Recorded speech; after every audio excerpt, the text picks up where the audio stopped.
Are you ready? Clear, clear, clear. It's time for a live stream. You are privileged AF.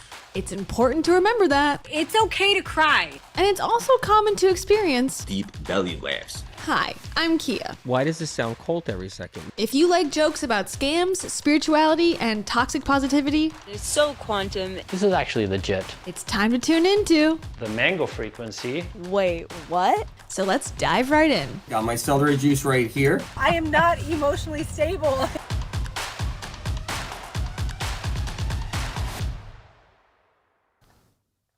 Hello, hello, hello. I have returned once more. I'm back, baby. I'm back with the tea. With the tea from New York. I've brought it with me. Hello. Welcome. So this has been quite the experience. This stream in the making. It has been enter. Last minute, my producer, my director, thank you, is bringing in the last minute supplies. Hello, welcome. Thank you for being here. I know I've sort of mentioned this forthcoming the last few streams. The article from the Wall Street Journal that I was quoted in has come out. It created a lot of buzz across the internet, definitely in the Hollisville world, in which we all call home in some little way. And I'm here to talk about it. I'm here to reveal some stuff because I've been private about it. I've been quiet about it. I've thought deeply about this ever since Dave died. And from before that, I have gone back and forth on my ethical, moral dilemmas, the business aspect of YouTube, the self-help industry in general. I have thought about it from every single angle. I've made changes on my channel. I continue to try to change and be better. So something like this doesn't happen again, but I also want to defend myself. I want to stick up for myself. I want to tell the truth and honestly be transparent about things that have gone on in the background in regards to this whole story. And one of them being, the big thing is Heidi Powell's private message to me. It's not the first time she's reached out to me, and I'm going to share it all because I think my prediction is that Heidi knew that I was going to be featured in this newspaper article, me specifically, because the reporter who I spoke to told me she was going to be in it too. So he shared with me some of the other people who were going to be featured, and I'm assuming he did the same to the other participants. So that's why I think she DM'd me out of the blue in November. Dave died in February. She was silent, nothing came out. And then all of a sudden, this new narrative of what had happened sort of popped up. And then I think in an attempt, she tried to pin what had happened on me in some way to either relieve herself of guilt or I don't know what, but we're going to talk about it. We're going to look at the DMs. We're going to hear her voice from voice memos that she left me when I was, she was my biggest fan at one point. She thought I was hilarious and funny. And basically at that point, when she had reached out to me originally, all my Dave Hollis videos were done. So Pancake Gate was way long gone. So if she had a problem with my content, she claimed she watched a ton of my stuff. I don't know what she's talking about. Anyways, that's a general, just preview, what you can expect in this stream. But I wanted to start with a little quote. So give me a moment while I locate this quote, because as any good self-helper will tell you, a meaningful quote that is related to what you're talking about is the best way to start any sort of presentation. So let's see. Let me find it. Okay, here we go. Okay. Here's the quote. It's kind of long, so bear with me. Pursuing a life of impact means accepting a journey of criticism, people not liking your work, even hating it. That's the price of entry. In the attempt to serve 100 people well, you'll upset 10. And so often, the human condition has us so concerned with the 10 at the expense of serving the 90. We slow down or don't start it at all, lest someone decide our light isn't what they're looking for. Here's a gift. You are not free ice cream. You can't make everyone happy. Don't let the critical person for whom your light was never intended keep you from letting it shine for the rest of those who desperately need it. Trust me, there are going to be plenty of people who hate this book that I hope you love. I'm reading this from a book. That just means this book wasn't written for them. Nevertheless, I'm still so proud of having written it for those it's intended for. I'm giving you the advice I needed to keep writing both books when the voices in my head and the insecurities of my younger self cast doubt on my ability. Don't make the mistake and let the fear of how far your light will shine cause you to hide it because it might not reach enough people. If the YouTube tutorial you create is viewed by one person, but that person fundamentally and forever changes the way they can provide for their family, would you create it? That said, the fear most people have about them isn't over how much impact they'll have, but how much criticism, what they'll say, what they'll think. More games fostered by our ego, the handiwork of our insecurity. If I'm honest, it's an overstated sense of self. Not worrying about what other people think is a prerequisite, for courage. Okay? Okay. Remember, this is the most important quote. Remember, the cost of entry for a life of impact is criticism. Okay, so that is written by our friend Dave Hollis. Okay, in his book that, unlike Heidi Powell, I actually read cover to cover and did a book review about it and thoroughly analyzed it and admitted that it was biased from the beginning because I have preconceived notions about Dave Hollis as a self-help influencer. So anyways, maybe I listened to Dave's words a little more than you, Heidi Powell, and felt it was 100% within my rights to critique your work, both Dave and Heidi, and anyone else in this space promising to change my life and yours at home. So there you go. Okay. So where do we begin? So here's the article, in case you haven't seen it. This is the Wall Street Journal. Oh, hi. This is a little close, everybody. This is a little close. There you go. Beep. There I am. Also, if you can notice, I'm a little nervous today. This is not my usual fun cult, discussion, review some wacky people. This is like real life.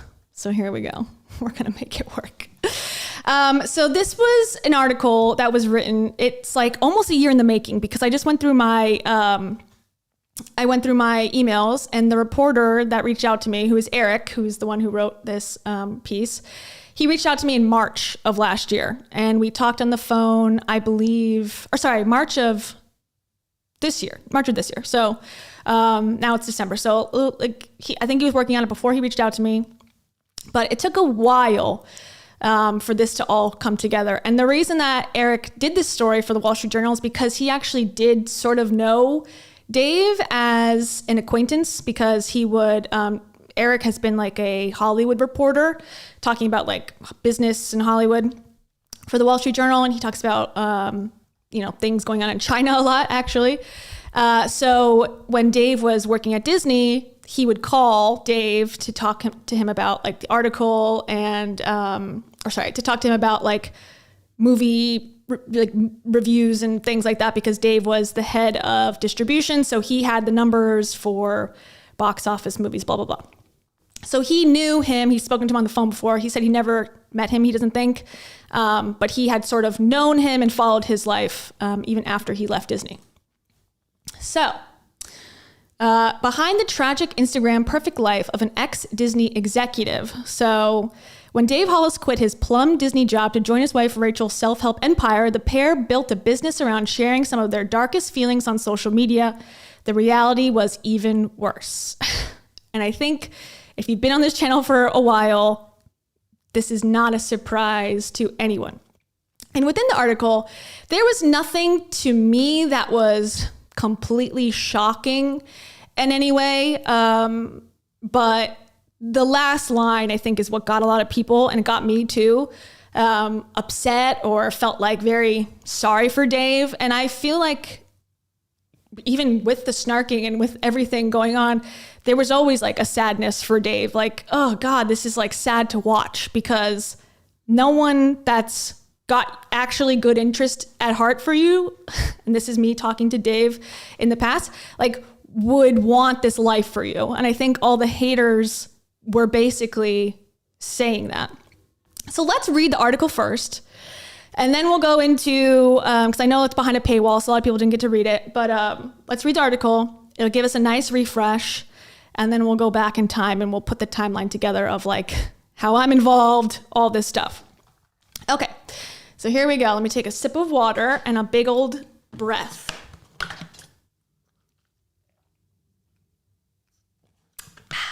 Yes, and I listened to the podcast. So I have that pulled up so we can listen to this. This is the author. This is me, the author. This is me, the podcast host. So we can listen to this. We'll listen to this at the end. This will be the last thing before we end it. But we got a lot to go through first. So let's read the article. Okay. The day was starting at Dave Hollis's Texas home when he opened Instagram and pressed live. Dave, who'd been a top executive at Disney before quitting to become a self-help influencer, was streaming one of his occasional virtual coffees from the poolside area he branded his patio of peace. For his viewers, it was another chance to spend time with a man they'd seen evolve from a skeptic of wellness to a proselytizer of living a deeper life. But on this particular morning in October 2021, fans could see something was off. Okay. Oh, I'm blocking the screen, sorry. As you may have guessed, this is in reference to Pancake Gate, okay? And again, to show, I'm gonna talk about Heidi throughout here because she is, again, featured in this article, but, she is kind of throwing around accusations at other people other than herself. And I just want to point out some things along the way about Heidi.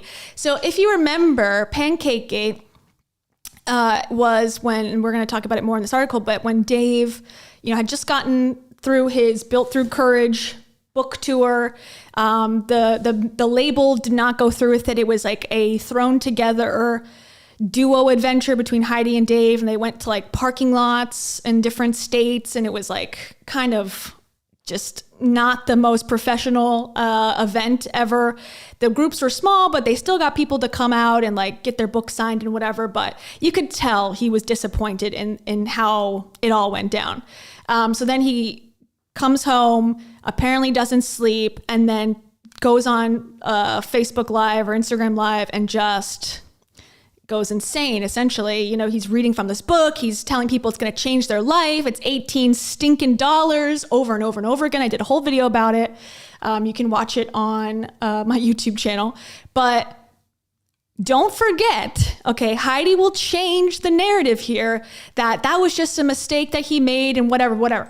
Okay, here's when Dave, this is the actual live, okay, before he deleted it. Heidi shared it on a story on her own Instagram and said, woke up to Mr. Dave Hollis live for 2 hours at the tail end of another all-nighter. Funniest, most passionate, and real I've ever seen this man. You should watch. Okay, so if anyone wants to argue that Heidi thought it was a big mistake and people make mistakes and whatever, she saw this, allegedly, and thought, best I've ever seen him. The most real Dave's ever been. So just wanted to remind everyone of that little fact because she does change that in the history books. that she wasn't totally thinking that was a great performance by him. Anyways, back to it. Dave had been following in the footsteps of his wife, Rachel Hollis, the author of the best-selling manifesto, Girl, Wash Your Face. In just 3 years, she had built a multi-million-dollar business telling women to embrace their imperfections. Dave eventually embraced that ethos too. He shared his personal struggles with alcohol and his insecurities and built a following of nearly 500,000 people. Together, he and Rachel mined their everyday lives, issues they had as a couple, intimate moments with their 4 children, to churn out podcasts, memoirs, coaching sessions, merchandise, and more, as we all know. But the rapid success soon took its toll. In the year leading up to that fall morning in 2021, the couple had announced their divorce. Rachel's popularity had cratered, and Dave was now demanding fans buy his second self-help guide. I don't know if I still have this one. No, I don't have that soundbite. I used to have it. I remember exactly how he said this quote, so I'll say it in his words. "I bled into this," is how he said it. So Dave said, "I bled into this," he yelled as he held up the book, Built Through Courage. It was a nautical-themed collection of stories and advice inspired by a quote tattooed on his right forearm: "A ship in harbor is safe, but that's not what ships are built for." And if you've seen the graphic, hold on, I'll show you the graphic. Give me a second. It's famously, well, I guess, I don't know if it's famous or infamous at this point, but in his actual tattoo, it's sort of like a little bit, here it is. There it is. There's the infamous tattoo. It looks like, the P looks like a B, so it was a ship in harbor. A ship in harbor is safe, but that's not what shibs are built for. So that was a little inside joke, okay? Because the tattoo artist apparently got a little tired making that tattoo. Anyways, back to it. Pre-sales for the book had been weak, and Dave was livid that his followers weren't buying it. Then came a voice from someone Dave's followers knew well, his then 4-year-old daughter, Noah. Barging into the frame, she sweetly asked if her dad could come make her Mickey Mouse pancakes. He blew her off, saying he was talking to our internet friends. Later, she popped in again. Okay, so for context, the whole live stream was 2 hours. She pops in 30 minutes in and then is coming back and back and back for the next hour and a half, begging her dad to give her attention. That's Dave. Give Dave attention, or asking Dave to give her attention, asking for the pancakes, asking if she can eat some vitamins. Then his other son comes out. He's also involved, and he will not get off the phone. He is convinced that he's going to sell more books by keeping this live stream going. Okay. "Get a life," he told her, a bad joke that sounded unnecessarily harsh and certainly not in keeping with the friendly dad persona he cultivated online. The stream went on for 2 hours as the chorus of comments grew sharper. "Sign off," his followers urged him. "Go have breakfast with your kids offline." Livestream commentators soon swarmed a Hollis family Reddit group to castigate Dave, naming the episode Pancake Gate. Okay, so they're talking about Hollis Uncensored here. Dave eventually posted an apology. "I don't recognize the person in the video," he wrote. Okay, that apology also came 3 days later, and I made a comment in my video. "You don't recognize yourself from 3 days ago?" Okay, that seems a little silly, but all right. 3 months later, he logged off of Instagram and checked into rehab, according to friends. "I'm feeling completely broken from the pressure of this strange public life," he wrote in a post. And so we know he went to rehab also because Heidi basically spilled that information as well on her own Instagram story. So there was some, friends say, but also Heidi publicly put it out there also. And Dave was also doing his role in the challenges, which is like a private group for weight loss that him and Heidi were doing while he was in rehab. So, at the time, rehab, everyone was happy for him, but then the way that he was doing rehab, it seemed like, are you really taking this serious? Like, that was kind of the feeling at the time. A year later, he was dead. We all know that. That happened in February 2023.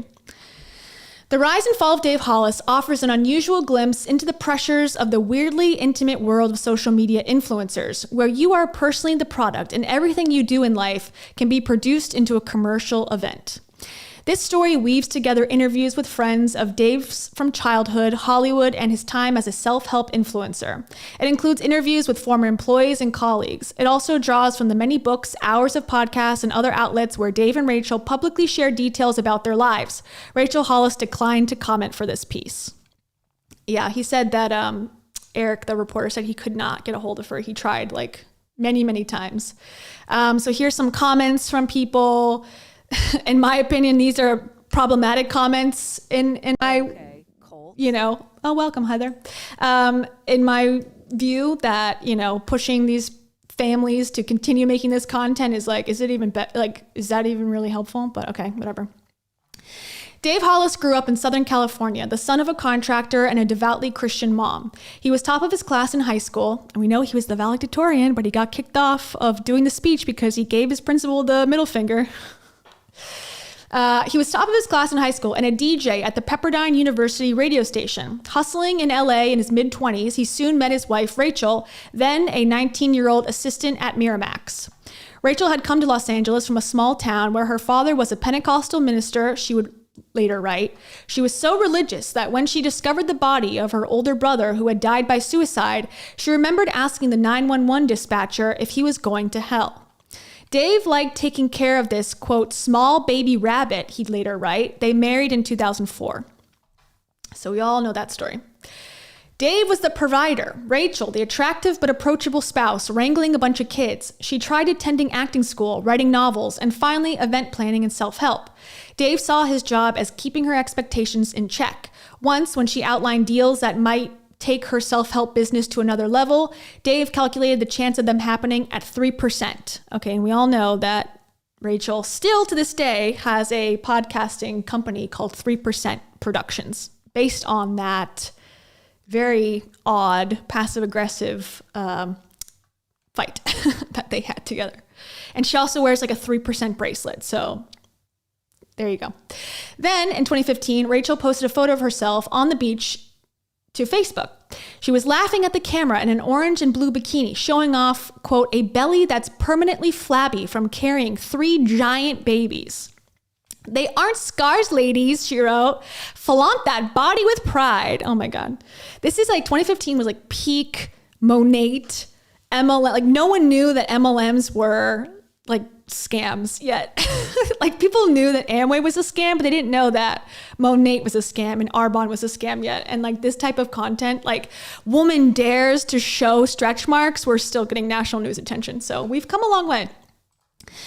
Again, here we go. The post landed Rachel national attention, a viral cry from a new, fearless spokesperson for the unvarnished side of womanhood.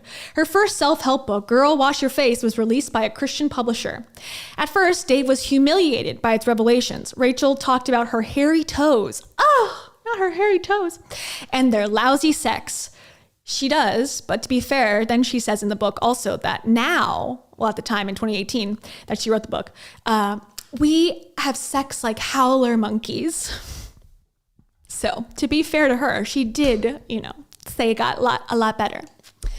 But it soon sold 2 million copies. There you go.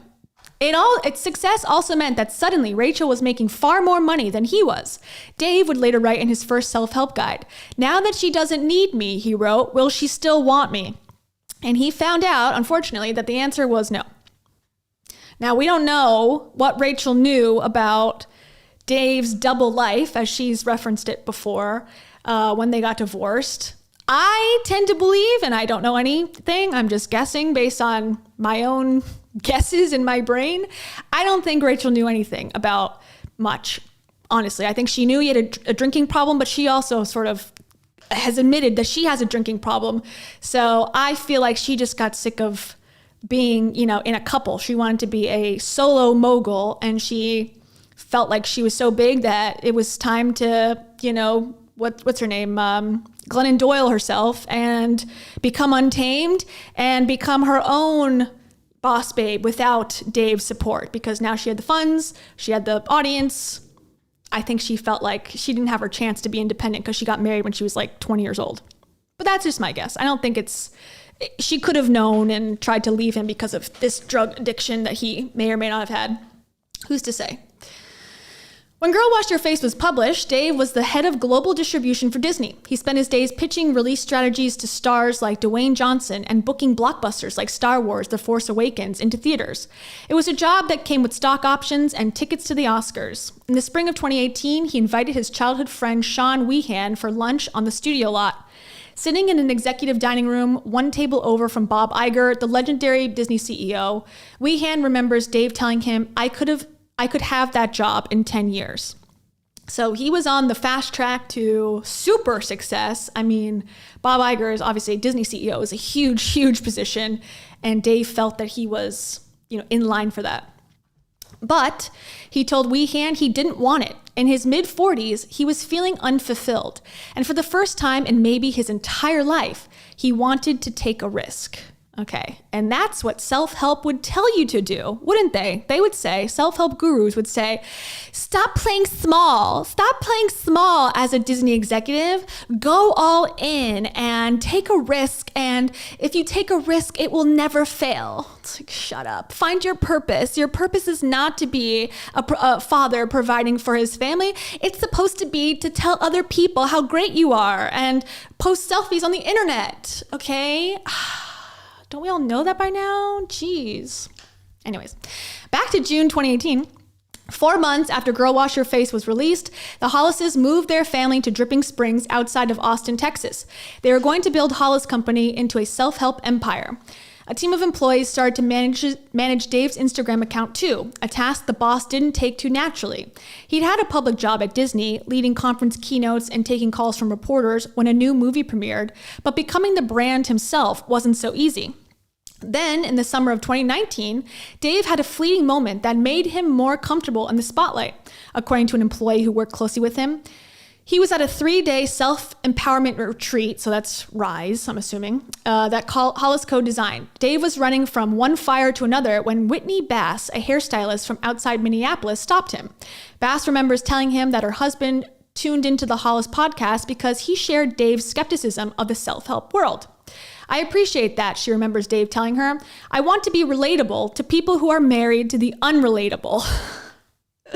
Which I find very funny that quote makes it in here because, as we all know, Rachel Hollis was canceled over saying, I don't want to be relatable to you plebeians. Okay, that's not a direct quote, but that's the undertones, okay? She asked for a selfie. Soon, a line of more fans formed, and Dave's second career began to take shape. And Dave also, often called himself the mayor of Hollisville because of this moment, I believe, or at least the sentiment that he was like the jovial helper, husband character in the Hollisville world. And I guess this is when it kind of began to be more serious for him. Dave, once embarrassed by Rachel's candor, soon was sharing his own insecurities and intimate details of their marriage. He went along with it when Rachel encouraged followers to join them in Sexy September and commit to having sex every day of the month. Ironically, Chris and Heidi Powell also committed to Sexy September at one point, and as you now all know, they are also divorced, so there you go. Suddenly, even the most mundane moments were spun into carefully curated posts. One afternoon, he ran late to a meeting at company headquarters. An employee who worked directly with Dave recalls. As she waited for him, she saw on his Instagram that he'd just finished traveling with all 4 kids on his own, a super dad on the go. You must be so tired, she remembers saying when he arrived. We had our nanny flying with us, she says Dave told her, but that doesn't do as great on social. Now, we all knew this also, right? We all kind of read between the lines in a lot of these videos and social posts that there obviously is someone taking these pictures sometimes. There's obviously coordination going on, but they don't show the picture of the nanny. Both Rachel and Heidi and Dave and everyone that's got nannies but wants to sell lifestyle content to you, it's in their best interest to hide that from the viewers because having a nanny is unrelatable to most people, and they will start to think that, oh, this book, all the information in this book is still not going to be as valuable as your nanny is to being productive. Okay. Anyways, thank you to Ileana Rodriguez. Thank you so much. Oh, actually, let me turn on my alerts. Oh, they are on. Okay, they're just going to pop up in a second. Eliana says, Kia, thank you for your hard work. You're welcome. Thank you for your hard work of listening to me stumble through this. And also... But also, I don't regret anything. I don't regret anything. Now, that's not true for me, but I will tell you about my regrets at a later time in this stream. And I also want to say... No. I also want to say... They're going to be dropping some really powerful, amazing, life-changing shiz. Thanks, Heidi girl. Thank you so much. And thank you to Eliana. Okay. His Instagram account, once dedicated to occasional pictures of his kids and pretty sunsets, became a stream of branded narrative, often averaging more than one post a day. That's a lot of posts. For an audience that grew to more than 400,000, the Bronco he drove became the Incredible Hulk. His 4 children became recurring characters, especially his youngest, Noah. Playtime with her became a show called Tea Time with Noah. And there was one call after another to pre-order his first book, Get Out of Your Own Way, before it debuted in March 2020. Also, hold on. Let me open up the other chat, because I know the members are here and they have things to say. So give me 1 second of pause. Yeah. How are we liking this so far, everybody? Are we finding it interesting? Thank you, Angela. Angela Arnold says, you got this. We are rooting for you. Oh my gosh. Thank you. Thank you so much. I never get nervous anymore, like going on camera, and this is back to being nervous, girl. Back to being nervous, Nelly. Okay, but no, we're gonna get through it, and I'm gonna get more comfortable. I promise. I missed if you sent a comment or a message that was past the last couple minutes. I cannot scroll up. I'm sorry. I'll have to see it later, or send it again, please. Okay. Let's go back. Okay. Here's his Insta. He shared this on his own. So the different faces of Dave. In the book, Dave admits he was once like his reader, convinced the world of self-improvement was full of charlatans, peddling feel-good mysticism to weak souls. And I wish he maintained that, because that is the truth. Now, he was so comfortable with it, he opened his book with the raw story of reading Girl Wash Your Face for the first time. I drank a handle of vodka in a day and a half by myself, was its opening, describing what it took for him to get through Rachel's oversharing. Mortification, it turned out, made for good content. The rest of Dave's book took anecdotes drawn from life and explored the lies we tell ourselves, including real men don't show emotion. His team had transformed his skepticism into a strength. Dave read direct messages and comments regularly, and his fans say he responded and then followed up with out-of-the-blue check-ins. But as his star rose, former employees at the time detected a rivalry forming between the couple. When Rachel created a production arm, she named it 3% Chance Productions, a reference to Dave's one-time assessment of her potential success. Then in June 2020, Hollis Company staff received a Slack message delivering shocking news. Rachel and Dave were getting a divorce. That was the first domino dropping, I think, in this whole thing. Honestly, like that first big moment was where this tragedy begins. It was like the rise, and all of a sudden the downfall began as soon as they announced the divorce, in my opinion. Okay, I see a comment come up. Welcome, Elise B. Welcome, welcome. Thank you for being here. Okay. We have worked endlessly over the last 3 years to make this work, Rachel noted in an Instagram post announcing the split below a photo of the couple smiling. I know exactly what photo it is. They were both like this. We're breaking up. And the same photo was posted like a week before about something else completely unrelated to divorce. Fans were just instantly pissed, says Bass, the fan who'd stopped him for a selfie in Minneapolis. The couple had sold themselves as model for others. While on the verge of separating, Dave grew self-conscious when he realized he agreed with them. How much more inauthentic could we have been, Weehan remembers him asking. Okay, there's that self-awareness that we all, I believe, thought Dave had at some level. Out of all of them, Dave tended to have the most self-awareness. He did not follow that self-awareness, however. And I don't want to blame Heidi. I don't think this is her fault. I definitely don't think it's my fault. I don't think it's Rachel's fault. I don't think it's anyone's fault but Dave himself. Oh, thank you, Kelsey. Thank you so much. Thank you. Are you freaking bonker pants? Welcome, everybody. Welcome. And I think the buck stops with the person yourself. Like, it's, his ultimate choices led to his demise. That's my hot take.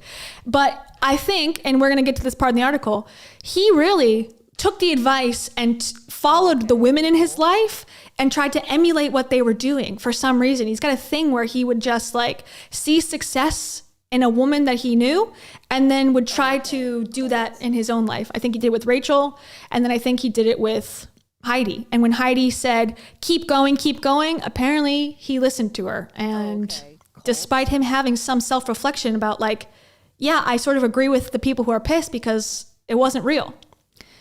But, what can you do? Okay, here's me. And last name reveal. I am Irish, okay? I am Irish. Okay. I'm from Ireland. I'm obviously not native. A divorce between two people who were supposed to have it all set disgruntled Reddit commenters ablaze. And Rachel, in the words of one popular critic, I'm popular? Am I popular? Thank you. The Wall Street Journal. I'm going to put that on my website. The Wall Street Journal calls me popular. What's it mean the highest? I mean, in terms of Wall Street success, Warren Buffett, here. Me, right here. Okay. And Rachel, in the words of one popular critic, Kayla O'Brien, that's me, soon became a never-ending content machine. Well, that is fucking true, okay? She is they both were at the time. They kept doing everything possible to continue to make contradictory podcast statements about their life continuously. And it was a machine at some point. And not just for me too. As you know at this point as well, there's so many other people who are doing videos as well. So I was just one of the many. In punchy YouTube videos, O'Brien tore apart the junk science, odd teachings, and hypocrisy she felt she saw in popular influencers and TikTok scam artists. A video criticizing Rachel soon became her most watched. It is a business, O'Brien says, noting she can make $1,500 a month off the videos. But I do believe what I say. Okay, obviously I believe what I say. But okay, so $15 a month off the videos, that is on a good month, I will say. That is not every month.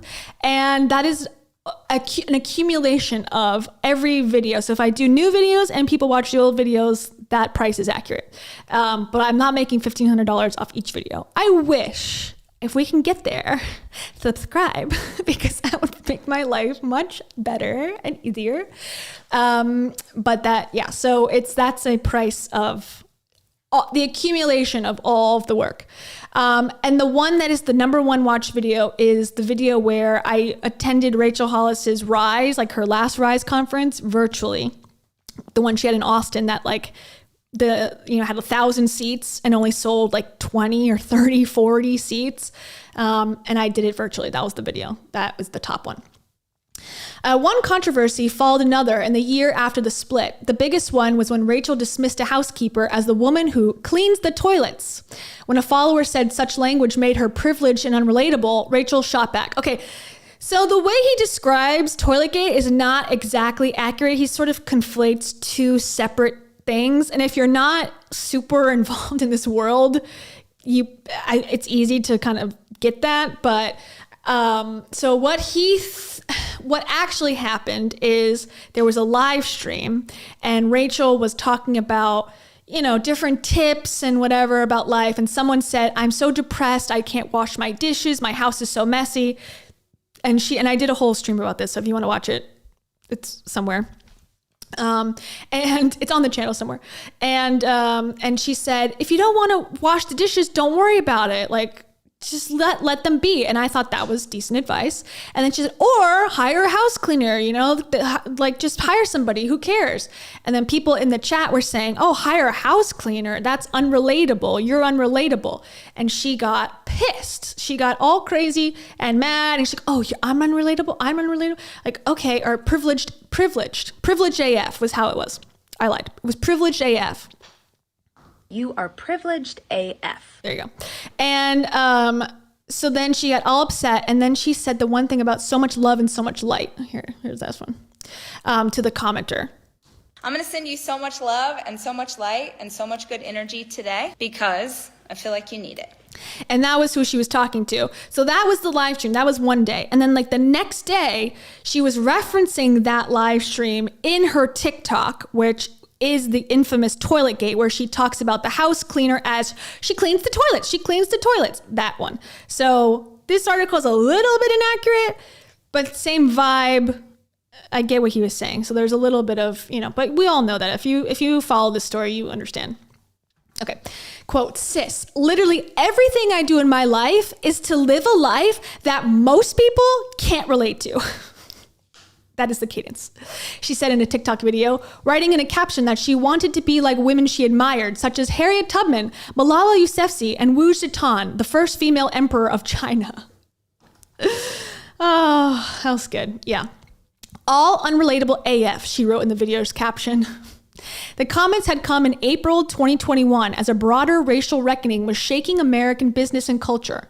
Rachel's brand was tarnished and followers started to leave. I'm so deeply sorry for the things I said in my recent posts, Rachel posted to Instagram. Now, also, again, she posted an apology, which was not a real apology, right? Like shortly after Toiletgate, deleted that and then did another apology. So there was a little bit of, jumping through hoops to get that apology out of her. Just wanted to say that too. It did little to quell the uproar. The company Dave had helped to build was in a mushroom cloud.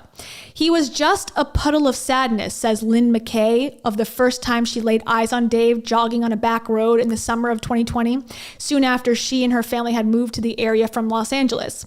It wasn't just about the business. He missed his wife, his kids, his old life. So Lynn is the wife of Brady, who was the neighbor of Dave in Texas. And if you remember correctly, welcome, Flumelia. Welcome. Here's a picture of him, because we know that if Dave knows someone in real life, most likely he will be included in a picture of this book. And I say that because hold on, let me go to the full screen. Give me a second. Because look, here's Heidi. Okay, that's Heidi on his lap. All right. That's not weird. Okay, and now let's find Brady. A picture of them. Here, there he is. So this guy's wife is Lynn. Okay, I know that doesn't look like anyone in particular, but in case you know the players, there you go. And so they were just neighbors in Dripping Springs. They were not influencers on their own, in their own way. On Instagram, Dave projected a single dad, taking it one day at a time. And I also think, let me go back to it. Oh, okay. Dave being a single dad, I never agreed with, because to me, and I've gone through this before as to what single dad means, or single mom, I think single mom, single dad means you are taking care of the kids 90% of the time. And like your spouse or your ex-partner, whatever, has some custody, but not 50-50. I think that's co-parenting to me. And I think we should sort of change the word so that it's clear. Single dad, if you're taking care of your kids 100% of the time, is a different experience than if you're taking care of your kids 50% of the time. In my opinion, but I could be wrong. I'm not a parent at all, so tell me if I'm wrong. But yeah. Anyways, so he talked about the hashtag goal getter challenge and how to break apart perfectionism. He introduced the McKays to his followers, telling them that he believed God had delivered the couple's arrival. We were the guest stars, the neighbors, Lynn says. And it sounds like Lynn sort of is on our side or sees things for the truth, like the way she was and we'll talk about it in a second, but she was sort of disgusted by the whole Instagram bullshit. It's like, yeah, that's exactly how I feel. And I don't know him. I never met him. And she was actually in real life, but seemed to see through the bullshit too. So I wish he would have listened to her as opposed to the other people in his life. They joined him for workout sessions in his gym, often streamed for his followers. Athleisure brands shipped leggings to his house, requesting they be passed along for Lynn to wear on camera during their workouts. After their first appearance, Lynn's husband got 10,000 new Instagram followers overnight. But Lynn was concerned. She says she often pictured Dave at night alone in his house and obsessively reading the comments left on posts telling his followers to let go of what others thought about him. Listen to your own advice, she'd tell him. That's what we also told him. And again, I never knew if he read anything until this article came out. I never knew if he watched a video at all. It seemed like they did, him and Heidi both, because they would sort of seemingly react to things that people were commenting on Reddit, but it was never confirmed. So I didn't know. And now it's like, that's exactly what you're saying. It's like, the advice you're giving doesn't even work for you. So why are you giving it to other people? That's been the whole criticism from day one. Like, that is what it is. If you went to Harvard and got a degree in something and then gave the advice from the degree, okay, that's one thing. But if your advice comes from your lived experience and you are found out to be lying about said lived experience, I'm sorry, you're a liar.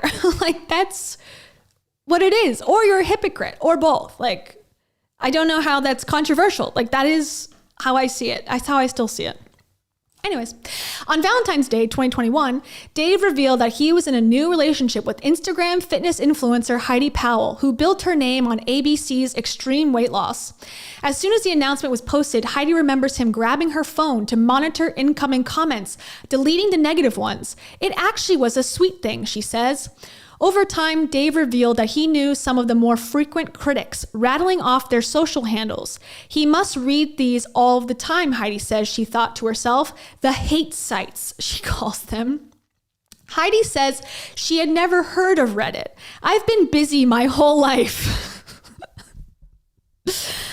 Oh, that's so sweet. That's so sweet, she says by way of explanation. But Dave was obsessed.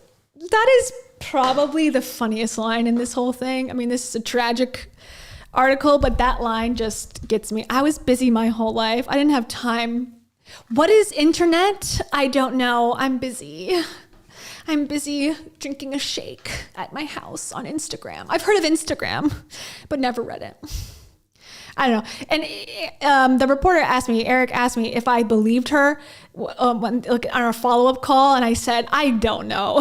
I don't know. Maybe. She doesn't seem like a Reddit type, to be honest, but never hearing of it ever. I'm like, I don't know. Seems like a stretch, but whatever. Give her the benefit of the doubt on that one, I guess. Thank you to I'm Yar. Thank you so much. I'm Yar says, the way I ran here after a 12-hour shift. Wow. 12 hours, babe. We're about to be on a 12-hour shift on this stream. You're about to be on your second 12-hour shift. Am I right? Am I right? This is gold, straight up. Have we found any juicy nuggets yet? Priceless, juicy nuggets. Also, I'm Yar. This is for you. There's literally no place in the world that I would rather be than right here with you. Thank you. Welcome. And also, hold on, let me bring up the stream again. Sorry, everybody. Just make sure I'm not missing your wonderful notes. I just don't want to miss any hate comments. Lindsay, thank you so much, Lindsay. Lindsay says, thank you for being the nice lady who streams. What if I streamed from the toilet? She streams the toilet. That would be true if I was on the toilet. Okay, sorry. Thank you, Lindsay. Okay, when Dave took her being Heidi, when Dave took Heidi off-roading in the Incredible Hulk for the first time, he mounted a dash cam and uploaded the footage. Other people feel pressure from themselves to post their highlight reel. We felt pressure from the world because we let them in, she says. It's like the Truman Show.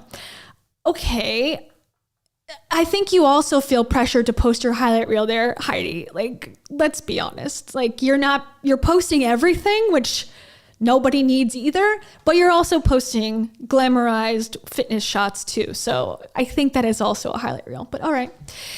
After Pancake Gate and the rehab that followed in early 2022, it was about 4 months before the itch to return to social media drove him to log back on.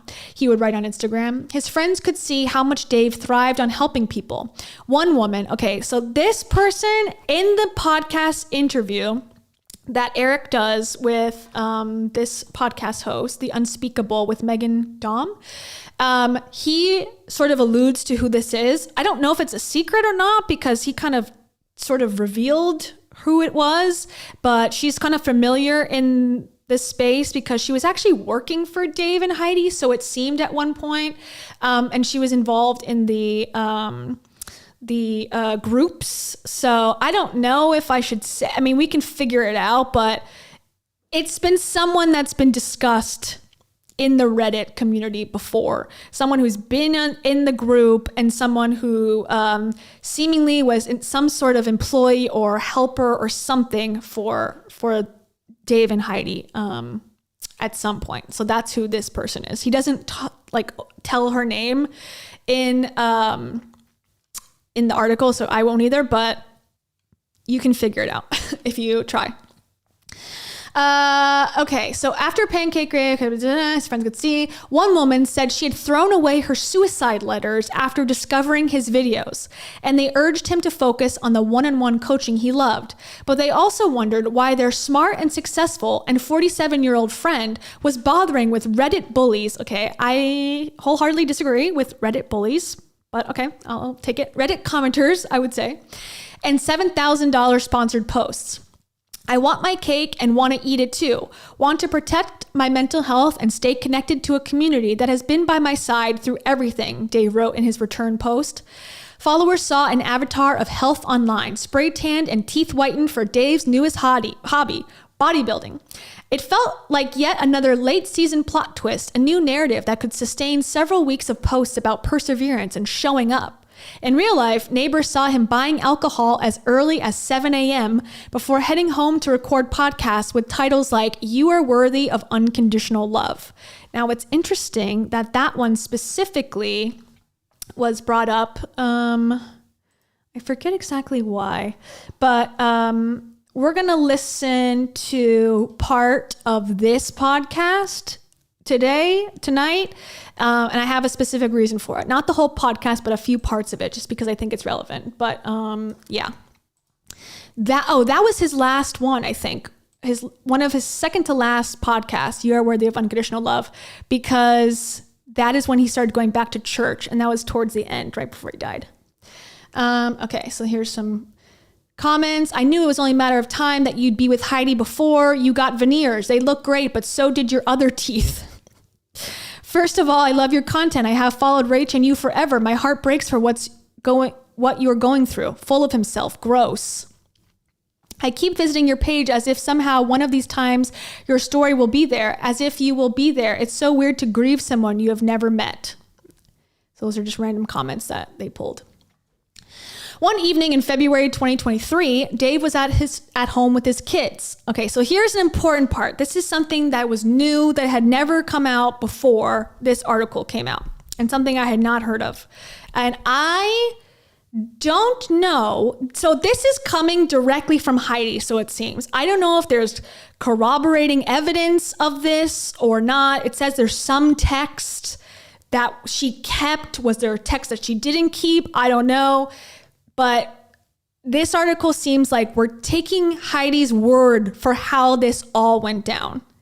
And I don't know if I believe it, honestly. I don't know. I think it's a convenient way to blame everything that happened on the evil haters out there. And what a beautiful bow to tie on this whole thing, that's what occurred. Instead of a complicated situation involving a drug addiction, social media addiction, a troubled relationship, a broken marriage, putting your kids online, losing your, income because you quit your job and now influencing isn't working anymore. Like, there's so many factors to this. Okay, but instead, Heidi's going to make it seem like it was just the hate online that caused this whole thing. I tend to disagree, but everyone's got their opinion. And thank you to Victoria L. Thank you so much, Victoria L. Victoria L says, I never did this before. I hope it works. It did. It worked.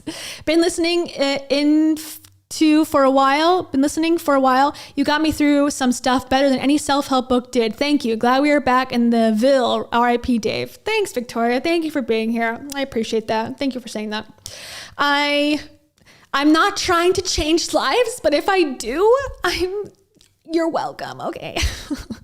No, that really does mean a lot to me. I thank you. I do. Number 2.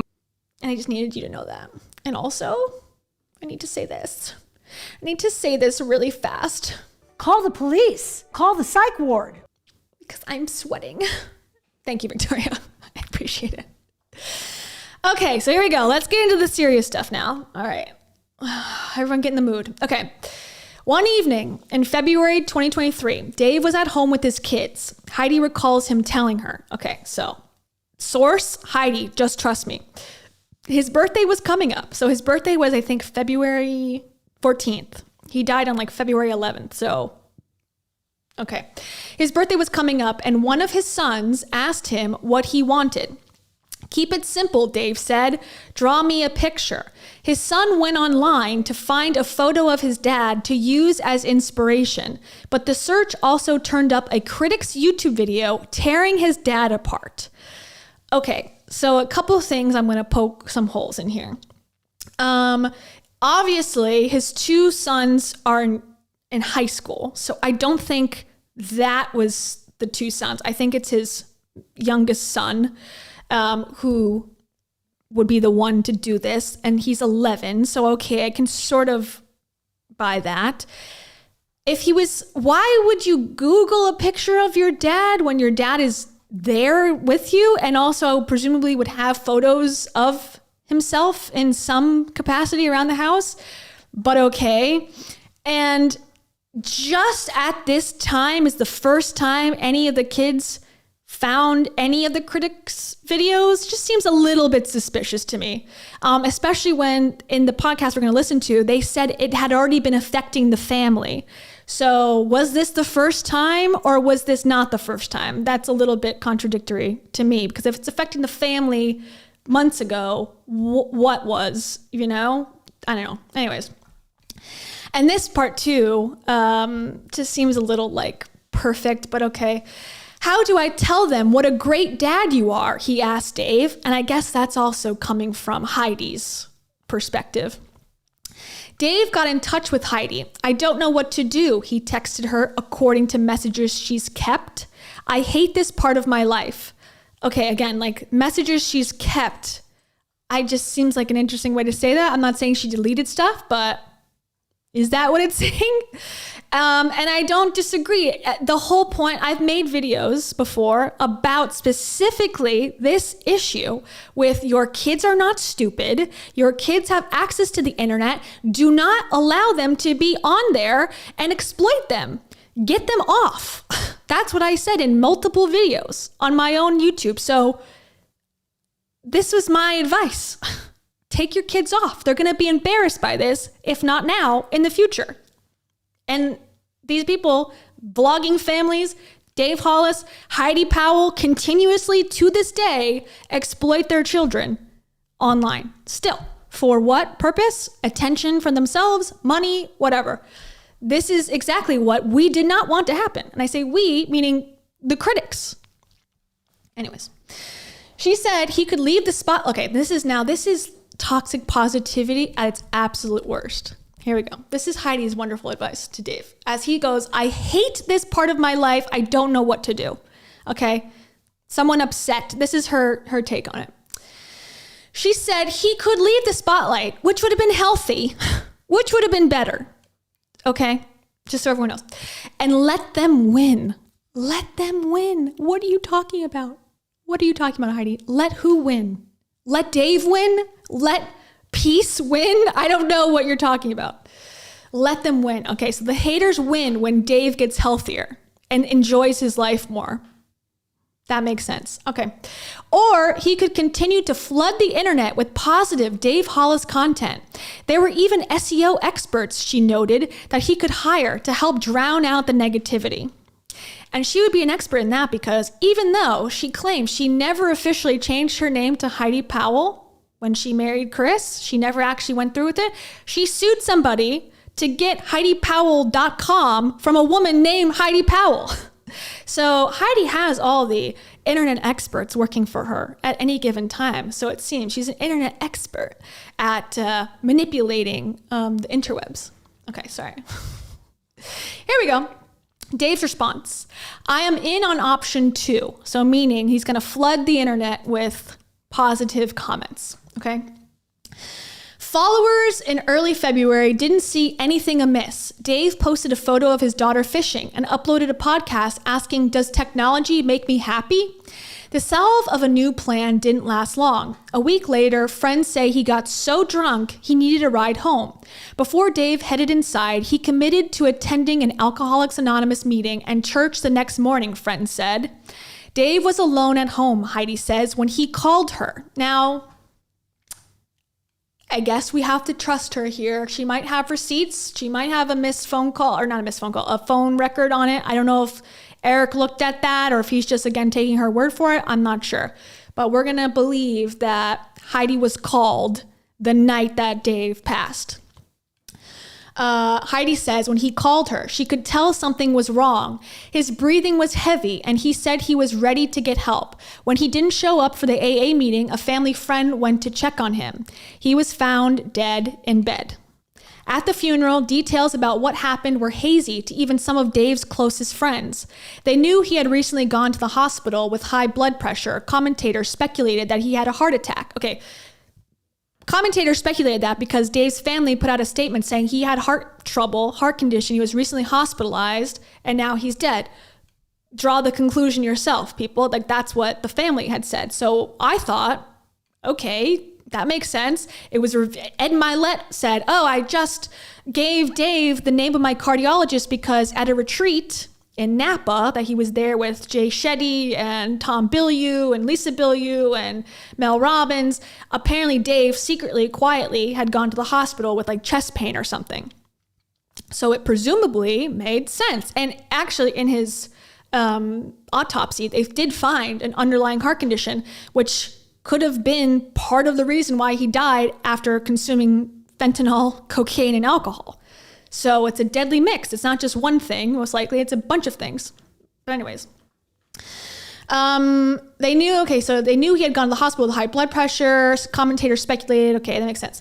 At a memorial service held in February 2023, a list of speakers represented the many chapters of Dave's life. There were friends who knew him from schoolyard soccer like Weehan, colleagues from Disney, fellow self-help influencers. Rachel was there but didn't speak. I find that to be shocking, honestly.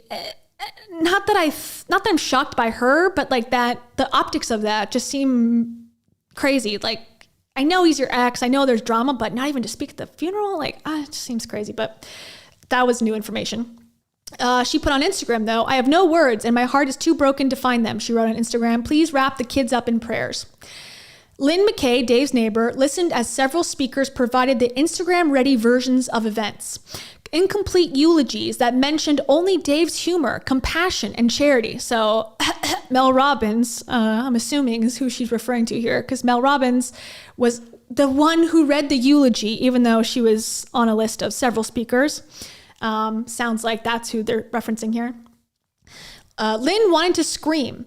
Then Dave's mother spoke and acknowledged that her son, like so many, was complicated. Yes, thank you. Some honesty, finally. He struggled. Lynn felt a wave of relief. Someone had finally broken through the filter. Great line. I think Lynn sounds like she's got her head on correctly. An autopsy report later ruled Dave's death as accidental. He was found with toxic levels of cocaine, ethanol, and fentanyl in his system, a combination that interacted lethally with an underlying natural disease of the heart. But Lynn says she believes those drugs were treatments Dave sought for a different problem. She blames viral fame for his death and the platforms that power it. They're all drugs. I tend to agree. I think it was a combination of all of them. Months later, Weehan described Dave's drug use as the locked door that influencers never open to their followers. At the memorial service, Weehan tried to piece together his own memories with snapshots from strangers who knew Dave from his online life, fragments he struggled to put into a fuller picture. Most troubling of all was how Dave, the man who'd surrounded himself with friends since childhood, who had nearly 500,000 followers at his command, had died alone. Dave was found, he learned, with his phone on his chest. Ugh. So that's how that ends. Oh my God.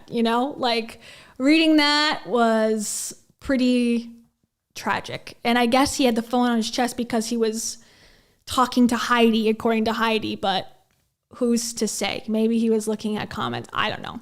But it seems like that summarizes a man who is giving advice as to don't let, things get you down, and then is living a life that is completely absorbed with hearing what people have to say about him negatively. Okay, so Heidi obviously volunteered to be in that article. She gave her, it's not testimony, gave her, account willingly. I don't think she was under duress when she was asked to, speak to the reporter. The way that he contacted me was through email. I'm assuming it's the same way for her. And she agreed to speak with him. This is what Heidi posted when this article came out. And it came out last week, I believe, or 2 weeks ago. Oops. And this is how she's going to frame things here. When is enough enough? When will we actually let a pained soul rest in peace? When will we stop taking pleasure in the teardown of another's existence, numbing ourselves through eating up every detail of their deepest, most painful struggles? I don't know, Heidi. When are you gonna stop talking about it too? You made several podcast episodes detailing many private moments between you and Dave. So I don't know. Ask yourself that. How about that? When will we realize that every single one of us, no exceptions, is a blend of light and dark? Yeah, we know that. That's why we're saying stop lying to people on the internet all the time. Exactly. We agree with you. And that sometimes the darkness manifests so destructively only because we've been spending our lives trying to be enough, prove our worth, and get the love we need by giving our light to everyone but ourselves.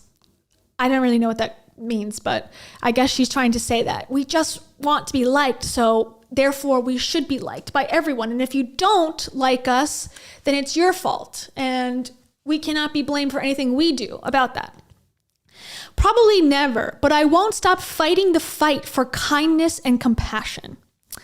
Okay, whatever that means. That's what she has to say. And then she also says this. Let's hope that when we each pass along to the other side to meet our Maker, we are not remembered or defined only by our lowest moments, but instead we are celebrated for the light we were, for the good we did, and for lives we positively impacted. Rest in peace, my buddy. I saw your effort. I knew your heart. I experienced your selfless love. Many of us did, and boy, was it big. I am forever changed, forever better because of you. So she's calling him her buddy again.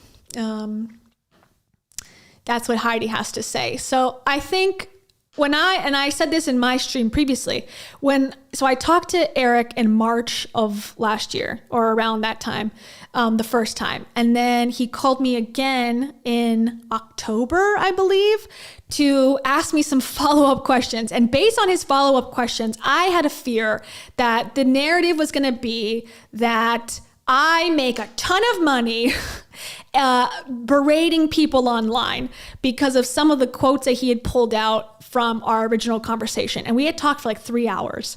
And he asked me like 4 or 5 questions, follow-ups, like, is it accurate when you said this, about like the video being $1,500. And I said, yeah, it's sort of like a combination, whatever. And, is it true that you said, you were worried that you felt you were responsible in some way? And I was like, well, I might have said that in the beginning, but I really thought about it like over time, and I don't feel that way anymore. And I might have said that in a video, but I don't believe that today. And there were certain questions. And then he's like, talking about some of the business stuff. And I was like, okay, the way that he was asking me these questions, I'm like, oh my God, like I didn't know what narrative was going to be delivered. I agreed with everything he said, because if he's pulling it from a video or something, then it is what I said. But I was just nervous, like, oh my gosh, like, how is this going to look, when this comes out? But what was used, I think, is totally fine, accurate, nothing was wrong. I think probably the same thing happened for Heidi. She probably talked to him for a long time and then followed up with the questions. And then she probably knew that it was not going to make her look super great. So let's get to the hot piping tea. Okay, shall we? That's why everyone's here, right? We're here to hear Heidi trash me in the DMs. And that I will deliver for everyone right now, okay? So let's see, Heidi Powell DM video, okay. So let's see what Heidi has to say about me, to me. All right, here it comes. Here it is, everybody. Ooh, okay, this is the old stuff. So November 19th, 2022, okay. So she had blocked me, right? And I had made a comment on my YouTube channel. I was no longer gonna talk about Heidi Powell because she blocked me. I was like, all right, you know what? I'm done. I'm not gonna talk about her anymore. She can go, live her best, squat life, and I can be done with it. I was getting sick of it anyways. And then all of a sudden, after I made that comment on a live stream, I get this DM. I get added back and DM'd. Okay? Yeah, let's do it clear. Hold on. I need it. Clear. Okay? And then I get this I never messaged her. As you can see, I didn't delete anything. This is what was said. Okay? I promise you. I did not say, hey girl, I love you, text me back. And then she texted me. This is unprompted, okay? I know the rules of Reddit. You do not go and message these people. That is the rule. Don't interact. I follow the rules, okay? She says, okay. Someone brought it to my attention that you got blocked here. I'm so sorry about that. I don't watch any of your content, ... But apparently a friend of mine does. And let me know that you have been blocked. I have a sweet few helpers. All the helpers are so sweet. I have a sweet few helpers in my DMs who occasionally go through and do a sweep to get rid of accounts that seem like bots. I am guessing because yours doesn't show that you follow, they assumed you were a bot. My sincerest apologies. Have a happy weekend. Okay? That was the first message. Wow. Okay. Thanks. Tell your friend. Awesome. Then she sends me another message. Okay? And I'm skull emoji, so dead. And I'm dead. I had to scroll and watch some of your stuff. Actually, very funny. Had me LOLing at a lot of it. You're actually very good. Okay? Everyone? Did everyone hear that? Heidi Powell. I'm putting that on my website too. The Wall Street Journal thinks I'm popular. Heidi Powell thinks I'm actually very good. Okay, we're there. Then I responded, hey Heidi, I'm honestly very surprised you reached out. Thank you for your kind words. If you ever want to do an interview, I'm here. I love you. Oh my God. Okay, so I'm trying to get her on the channel, okay? That's my goal. Still is my goal. Heidi, you're invited. Let's duke it out. Let's do it. Come on, babe. We can make some content together. Okay, then she responds in the same day. So it starts November 20th. So sorry, the 19th. Okay, she writes me, I don't respond for 2 days because I'm a popular YouTuber. Okay, I have things to do. So I respond 2 days later. Then she responds the same day. Maybe I'm a glutton for punishment, but it actually could be fun. Okay, so, okay. Side note, I had to watch a few of your vids after I messaged you. There were so many points where I was like, oh man, if only she knew what was going on in my head. But actually, many of your comments/guesses are accurate, even my own ridiculousness. So I'm thinking, awesome. I am so smart. No one is smarter than me. Wow. Good job, Kayla. Like, you're not hurting people. Actually, you're not, ruining this woman's life. She's actually applauding your work and thinks you're funny. Okay. So how am I supposed to think that I am doing anything horribly wrong at this point by reading this DM? And then I said, it's hard to know for sure from the outside looking in. I only make guesses based on my own experiences and what I think could be going on. Sound like Dr. Grande there. Obviously, getting your insight helps a lot. It does. It did. Okay. And then she says, obviously, I'm an open book, too open sometimes, but it sure does make life a lot easier than having to remember what can and can't be said. And I said, haha, that makes sense. I'm more of a partially open book, which is true because I don't want to live their life. Would you want to do a live stream on my channel or a pre-recorded video interview? Okay. So then, in case you were thinking that these are just some sweet DM responders, she sends me voice memos with her voice. So confirm this is, in fact, the Heidi Powell. Okay, so let's go through the first one. Okay, here we go. Should I be nervous about this? I'm trying to figure out what could get me in more shit. Recorded that can be edited or a live stream. Let me think through it. I'll do something with you. I will. Because it actually would be fun. I like to dodge bullets. I'm just joking. I think it would be a lot of fun though. And again, like I am an open book. And know this though, I will never throw anybody under the bus, no matter what. So you're probably going to be frustrated because I don't know. I never want to make people sad. I never want to hurt anyone. So I'll throw myself under the bus, but nobody else, if you're okay with that.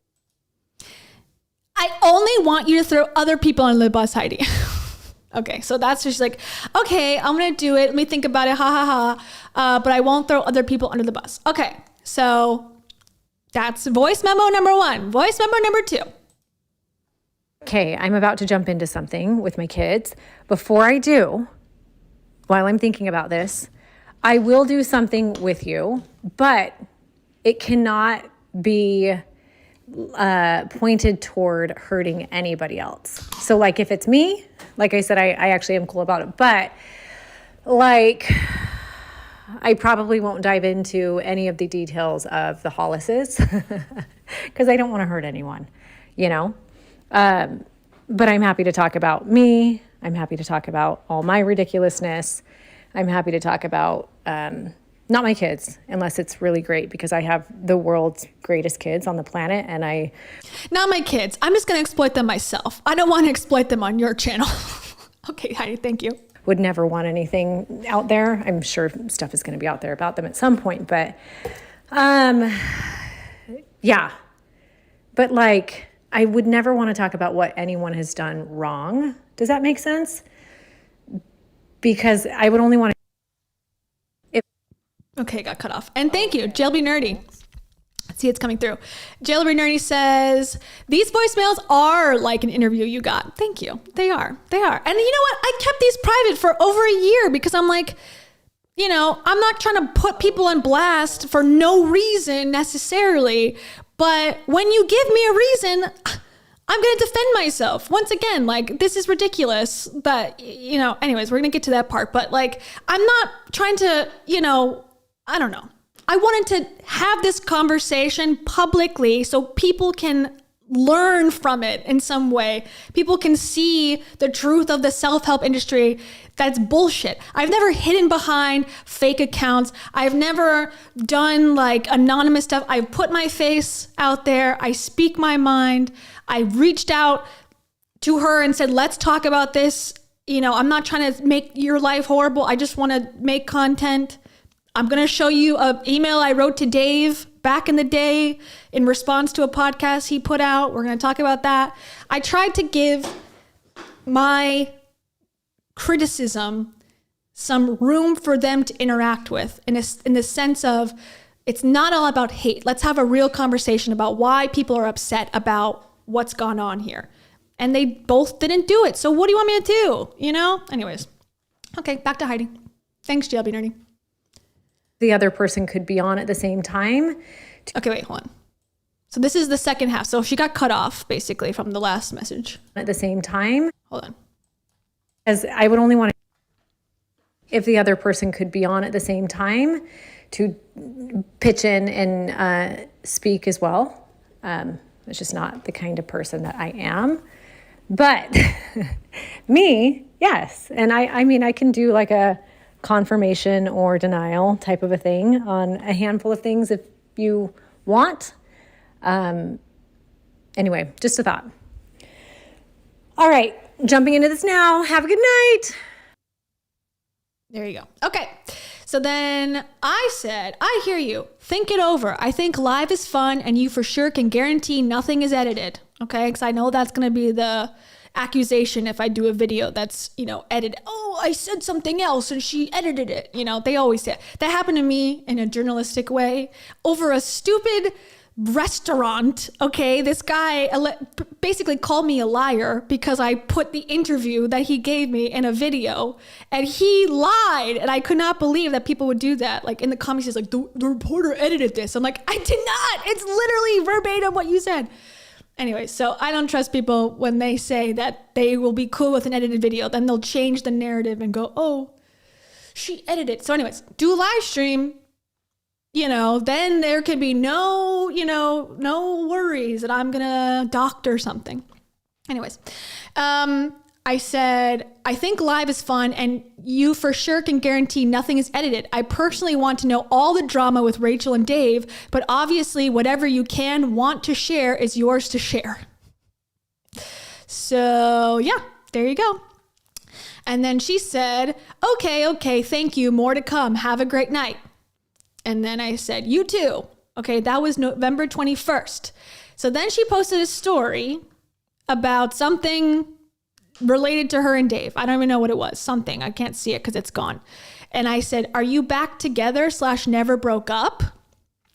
And I guess because they were together or something and they had it seemed like they had broken up. I guess that's why she messaged me, because they had broken up.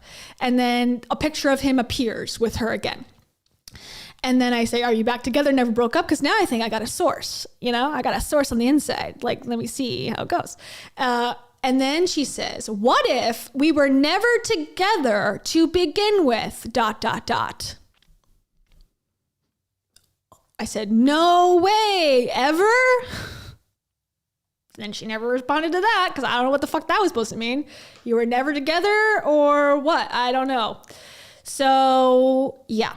And then I said, no way ever. And then I didn't respond again. She never responded back to me again. She didn't block me or anything at this point. She just left me on red. So, boo. And then February 13th is when I found out that Dave had passed. That was after I was live streaming and I was shocked. I messaged her, Heidi, I'm really sorry, because he had died, obviously. So broken up or not or whatever, it doesn't matter. Like if you are close to someone at some point in your life, I feel like it's, it still hurts, obviously. So that was my message again. Heidi, I'm so sorry. I'm really sorry. No response. Then, okay, again, November 20th. So I got contacted. Let me see what day Eric wrote to me. Let's see. Go all the way back. Okay, so October 31st is when Eric called me to do his fact-checking conversation. And then, so a month after that, essentially, November 20th is when she DM'd me out of the blue. So, again, we have not spoken since December. She had not spoken to me since December 10th of last year. Okay, here we go. Here is the big accusation that sent me into a spiral, to be quite honest. Dave shot a video for you 6 days before he died. Okay, Dave shot a video for you. So this is specifically apparently directed at me, according to her. So she told Eric that it was a video from a critic. But then I guess now, because she's accusing me in this way, that she's saying that it's my video, I guess, I don't know. Literally, ... his dying words. He only didn't post it because he chose to be kind. You hurt him more than you might ever know. So I did not know what to do when I received this DM, again, out of the blue. I'm assuming, once again, that she knew this article was coming out. She predicted, based on his follow-up questions, that it was going to make her look bad, and knew that I was in this article as well, and feared what it would say about me. And so she wants me to feel guilt about this. So I recorded this part before I responded again, because I said, what? Because what? And then I said, can you send me the video? I really don't understand. And then she blocked me at that point. So yeah. So I told Eric, the reporter, the story was already basically done. It was done. It was already like sent to the editor and all that at that point. I mean, it's like a year in the making. So he's aware of this. I shared it with him. He asked me how I was feeling about it. And I said, I don't even know. I need to process this and understand it. I've gone through, when Dave died, I took a month off, I believe. I took a while off from streaming. I wasn't doing Cringefluencers anymore at the time. And even Camellia too was a wreck. We were both not doing okay, because there is guilt associated with this. Did I do something wrong? Was it a self-inflicted? No one knew anything at that time. There was no toxicology report. There was nothing. So, I did feel oh my God, what if I did something wrong, and maybe I should rethink this, and should I delete some people deleted their entire channels after this happened. Reddit was crazy. It was just a crazy time. And I took the time to think about it, to go, what am I doing this for? What did I actually say? What were my intentions? And I've accused Rachel Hollis of, your intentions doesn't matter with the impact. So I realized that even if my intentions were good and pure, it could cause harm. Of course it can. And I'm not saying that I'm totally blameless in this whole situation, that if there was a choice between doing a nice thing and doing a critical thing, that everyone should always pick the critical thing because there's no consequences. I'm not saying that. But I am saying that I stand by my work. I stand by my right to criticize people who literally, okay, let me just read from this. This is written in I can see it in a second. 2021, okay. This is a multi-millionaire, former Disney executive person that has a very public profile, wrote a book that says, New York Times bestselling author Dave Hollis knows what it feels like to realize you've been chasing someone else's goals and sacrificing your own. He has taken control of his life and future, and he's ready to share the lessons he's learned along the way with readers who are facing similar struggles. Someone who proclaims this publicly to the world is 100% fair game to criticize. Should I have pulled back? Probably. Should I have done as many videos as I did? Probably not. And I would do that differently now. But I think Dave, Rachel, Heidi, they perfectly symbolize all of the problems I see with the entire industry. That it's full of shit. That the people who are actually delivering this information most likely do not follow it. And if they do follow it, it probably does not work for them. They are, obsessed with numbers and money, even though they say be grateful, have gratitude for the people who are in your life. If you change one life, it's worth it, but then get pissy when 1 million people don't line up for their autograph. This is what I believe. That has not changed since Dave died. When the toxicology report came out, it even further cemented that this person who has had this, oh, I went to rehab and I'm going to tell you my stories. I'm going to help other people, recover. And that's all great and dandy. But there was no proclamation of I am no longer, sober. There was no public. We didn't get that side of things. And so it's like, what are we to believe? Are we your best friends? Are we your community, or are we not? Because it's just, you can't have it both ways. Like he said, he wants his cake and eat it too. You can't be Mr. Positive, I'm authentic, I'm open, and then keep half your life secret. Like, it just doesn't work. You can't do both. And I feel like I didn't want him to die, okay? If that was not clear before, it should be clear now. There was not a part of me ever that wanted anything bad to happen. The only bad thing I wanted to happen to any of them is for them to stop posting bullshit, platitudes over and over and over again, because I'm sick and tired of it. That's it. So if that was done, I would be a happy camper and would never speak about them again. But the obsession with the internet, the obsession with the children particularly bothers me. Exploiting your children, in my opinion, putting your kids into a YouTube video when they're 4 years old and branding it and selling it as a grown man or woman is embarrassing to me. And that will still be embarrassing after your passing. I'm sorry. It's still embarrassing that Heidi posts private information about her children's surgeries and her children's illnesses and their braces and their life, because I don't think she's protecting them from finding a critical video of her on the internet. And what are we supposed to do about that? You need to take control of your own life if you are going to be a public figure. I'm sorry to say.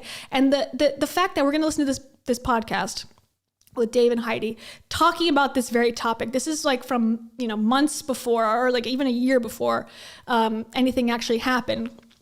But I was listening to it last night, and the way that Dave describes the situation with his book, that the critics, with Pancake Gate, that they were being negative, myself included in that Pancake Gate was like, this embarrassing thing, and that how dare people on the internet kick him while he's down.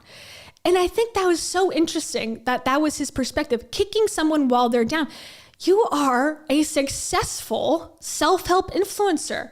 Now, it was on the downward decline, his career, but he is a best-selling author. He has 2 published books, a children's book at the time. He lives in a giant compound that most of us probably would never, ever, ever be able to afford in a million years. He has a, beautiful fitness influencer girlfriend who has another 500,000 followers. They're getting $7,000 to make, one Instagram post about a scale. I mean, who's down and who's up here? Honestly, like, I call myself a know-nothing nobody. I live in Florida, and I have a YouTube channel where I talk about self-help because I'm angry about it, because I was burned by the self-help industry when I was at a low point in my own life, and I was reaching out for help from these gurus and, charlatans out there. I got burned. That's my perspective. Okay, that's my truth. And I'm going to speak up my truth. But, to accuse me of killing somebody, essentially, is what Heidi's doing here. It's just so unfair. And again, if he would have taken my advice or listened to the words of all of us collectively. Now, some people are mean, and I will say, I don't condone DMing. I didn't really know that in the beginning. Like, I don't think you should ever DM anybody and say, you're an asshole. Now, when I first interacted with Dave on Instagram, he had a picture of his daughter, and it was like Noah, and she was even younger. She was like 3 years old at the time, and she was like falling over or something on his story. And he said, what should the caption on this meme be? And it was like, Monday morning feeling. It was like his daughter falling over. And I was like, why don't you just go play with your daughter? And he blocked me. That was like early on. That was before I even like made any video about him. So, and I didn't know the rules at that time. So that is my bad. But now that I know how this all works, and I'm much more computer savvy and internet savvy, I think if you comment on someone's thing, that could be wrong because you're forcing that person to read it. If you make a YouTube video or write on Reddit, I think you have every right in the world. I think that needs to be there in order to balance out the garbage, bullshit fakery that occurs on Instagram, YouTube, and all these platforms, because it's all garbage. There needs to be places like Reddit where people can gather and cull through the garbage. It needs to exist. That is the only way we're going to be able to survive and see reality. Otherwise, we're just going to be like walking zombies, feeling horrible about ourselves, thinking that these people have these amazing lives. In reality, it's all garbage. And if we just would have talked about it, we would have figured that out. Okay, so that's that. So we're going to go around a little bit. Let's see. Okay, showed this. So I'm going to read this thing from Dave, or that I sent to Dave, so we can get that out of the way. But first, Jut, thank you so much, Jut. Jut says, total mic drop, keep preaching. You continue to help me and so many others to think you helped me leave so many toxic beliefs. Thank you. Well, you're welcome. I've been there, man. I've been there. That's the problem. I've been there, and I used to do all this stuff. I went to see Gary Vee live because I was so indoctrinated thinking that I had this is going to fix my life. And again, you know what helped me? Therapy. You know what's helping me now? Medication. I needed help. And the thing is, people are like, well, self-help isn't for deep trauma, but they will make it seem like it is. These gurus will say, oh, this will change your life. They're not saying I'm going to help you,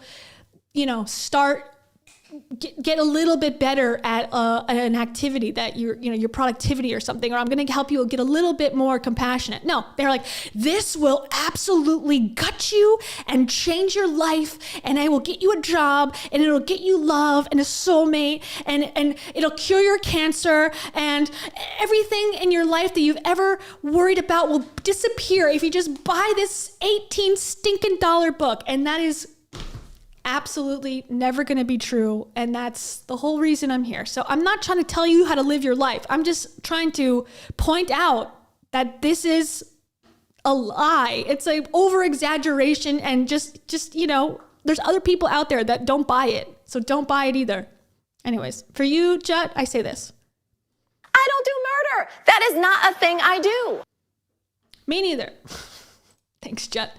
Heather DeMayo, thank you so much. Heather DeMayo says, these people are lost and also profiting off other lost people. They need calling out. Everything needs to do its opposite, and that's why we need critics. Checks and balances. Kayla, what you do is valid. Thank you. Thank you. I appreciate it. Is it valid? Is what I do valid? No. According to Heidi. Look, I know positivity is great and it has its place, but also finding truth. And also, if you have something to debate me about, let's debate it in public. Again, DMing is fine, whatever. You want to send me a message, great. But if you want to change lives, if you want to prove me wrong, let's do it in person. I will fly out to Arizona and we can do a live podcast on your gray couch. I will wear my white outfit. I will wear this exact outfit, and Kara can be there, or Kira, or whatever can be there and facilitate it. And let's do it. Let's change lives, Heidi. Come on. I'm ready. I will change a life. I would love to. Let's do it. Thank you, Heather. It's okay to cry. Let's see, what else? Colleen. Oh my gosh, Colleen. There's Colleen. Thank you. And for that also, I say this. I've been an alpha female. Thank you. Okay. And Victoria L. Thank you again, Victoria L. Thank you so much. Victoria L says, yes, what you do is valid. If he listened to it, he might have found some better friends. I'm sorry you had to go through that. Oh, just ridiculous. How is he surrounded by self-help friends and you hurt him? I guess Mel Robbins couldn't, her counting down from 5 was just not enough to repel my horrible negativity, I suppose. And if these tips don't work, if this lifestyle, these practices and all that doesn't repel one person's opinion, one person in the world's opinion, then what are we doing? What is the point of it? Everyone knows one person in your life, at the bank, in your family, anywhere, is not going to like something about you. So should you just go, well, that person deserves to feel like shit and never feel good again. Like, I don't know. Like, you know, like you just have to get over it. Like, I don't know. And I read from that book, from his own words, it's the price of admission. Criticism is the price that it costs to live a life in the public eye where you're giving advice to people about how to live. That just seems simple. I don't know. And Reina Dela Cruz, thank you so much. Thank you. For that I say... This is just stupid. And Mai says, what she said was cruel and unfair. I'm sorry she did that. Thank you for your work for something light. The red swans look like chili peppers. Yeah, it does. This is my... it's unfinished, okay? It's abstract art, all right? You have to think instead of sitting around eating Skittles and watching Oprah reruns. Instead of eating Skittles and watching Oprah reruns, I watch Oprah reruns and folded paper cranes, okay? And finally, Chels Marie, thank you so much, Chels Marie. Chels Marie says, so parasocially proud of you, continuously love your takes and look forward to your content. Thank you. And we're going to keep talking about cults. We're going to keep talking about self-help. We're going to talk about it all. I'm going to continue to try to be better. And so that I'm not, doing these low blows. And I know I can, be like that and make fun of New York accents and things. I'm just trying to bring light to it. I'm trying to be funny. And I'm sorry if it's offensive. I'm not trying to deeply wound anyone. I really am not. I just think the whole industry is garbage, bogus, and the people who partake in it are funny and silly a lot of times. And if you're proclaiming to be a genius, an expert, or whatever, you better bring your A game, because it's too easy to look at your actual track record and go, expert? What? Did you lose your license? Oh, okay. Well, guess that's over. All that to say, there is a masterclass. This is what I have to say to anyone who disagrees with me. Take off your glasses and go drive a vehicle. Anyways, thank you. And also thank you to Meg's McCool name. Meg's McCool name says, you need the mango frequency, Kayla. Yeah, I do. Okay, the mango frequency. Here you go. The mango frequency. Thank you. And also... I want to throw up. Hold on. Thank you. Always. Okay. All right. So now on to phase 3. Phase 3 is me reaching out to Dave. So the same offer that I gave to Heidi, which is come on the show on my channel, or I'll go on your channel. You think I'm a hater, whatever.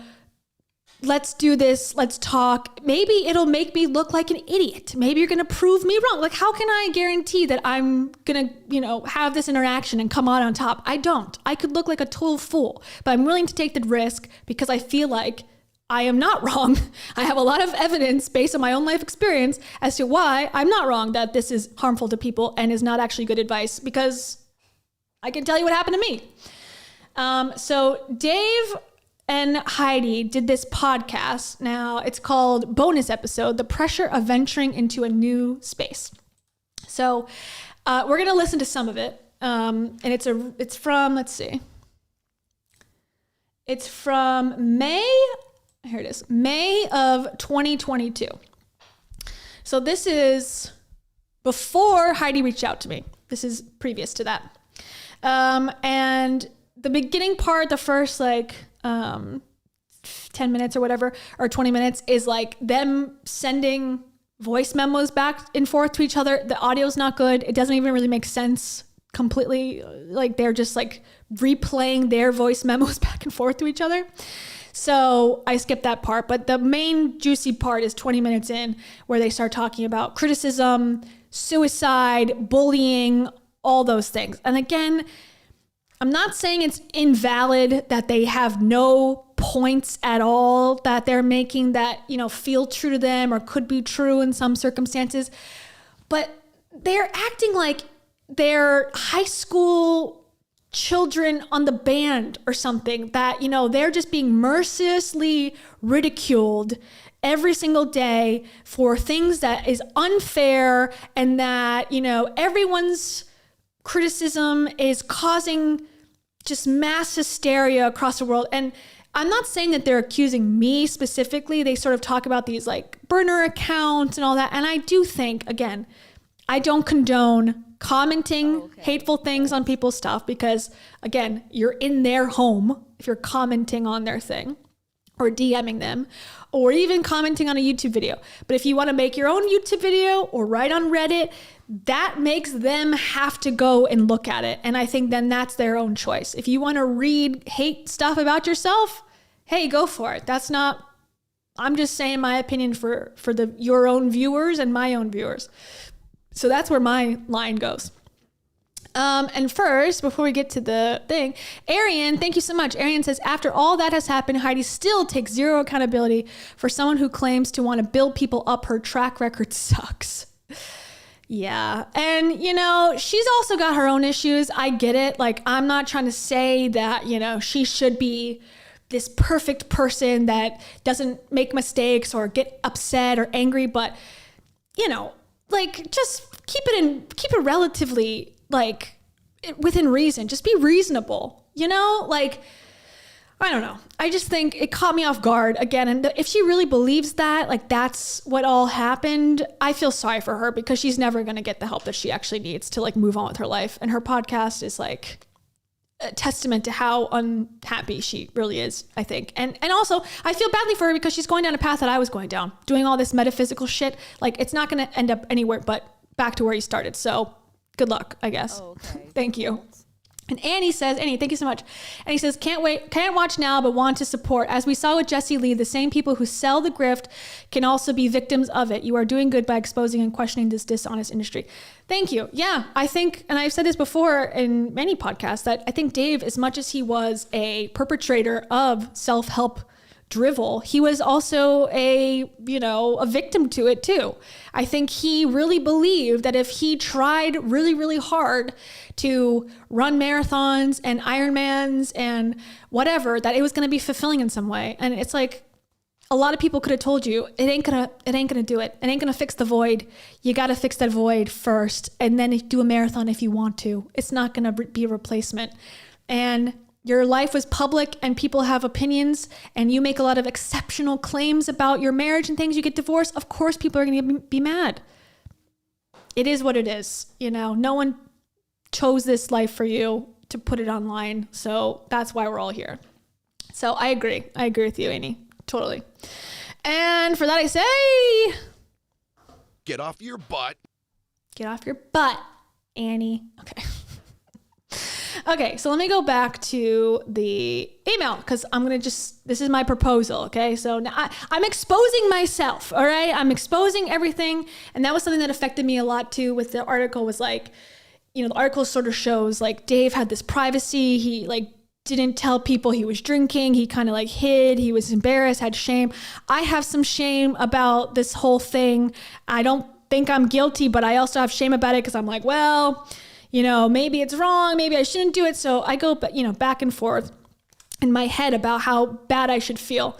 And I felt like maybe a way to relieve some of this is to just put it out there. This is what happened. This is my role. Now everyone can judge me, you know? And if you think that I have a problem, then okay, we'll deal with that. But, you know, instead of keeping things hidden and whatever, I'm just this is my way to, you know, feel better.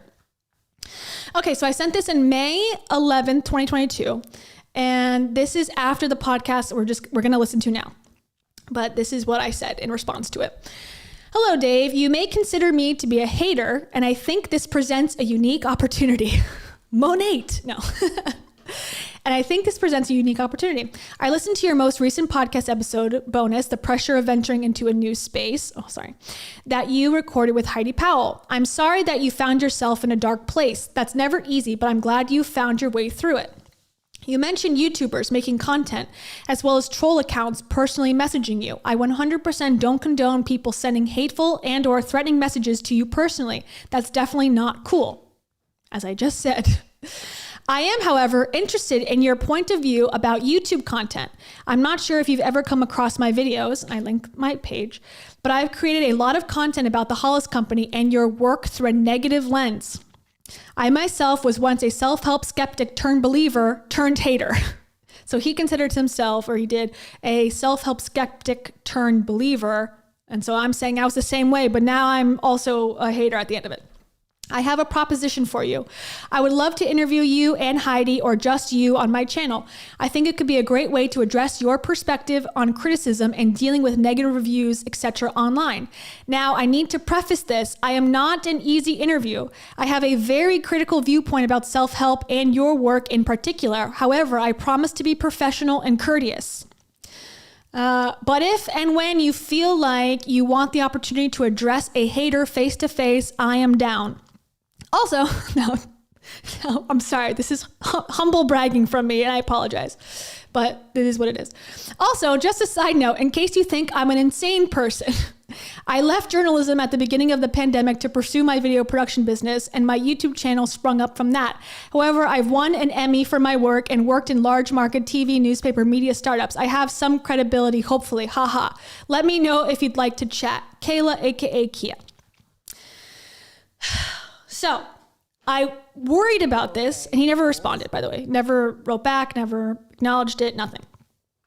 And this is to his email, dave@mrdavehollis.com, because he said in that podcast specifically that they wanted emails to come in about this topic. So I listened and sent it, no response. I forwarded this to the reporter.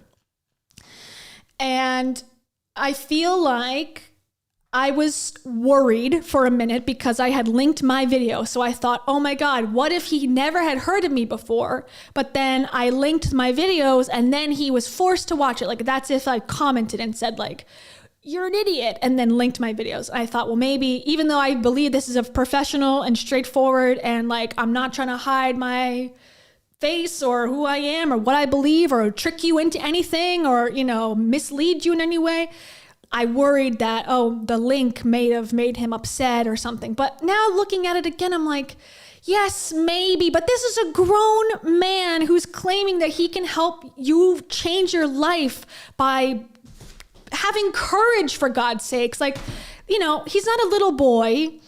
He's a professional, very successful person. I think I'm like overthinking it in a lot of ways. Like, you know, man to man, like woman to woman, creator to creator, like we got to be able to have conversations, and I got to feel like I can actually like engage with someone in this way. I feel like I'm just trying to blame myself at this point. Like, what could I have done bad, you know, to make him like feel so horrible?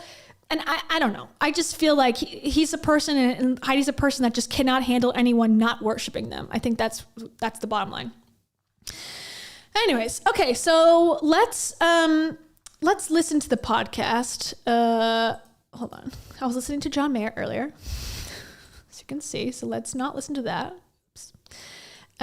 Okay, so it was like 21 minutes. So this is just going to preface what that email was about. And they're talking in pretty straightforward terms. So this again is in May 2022. He died in February 2023.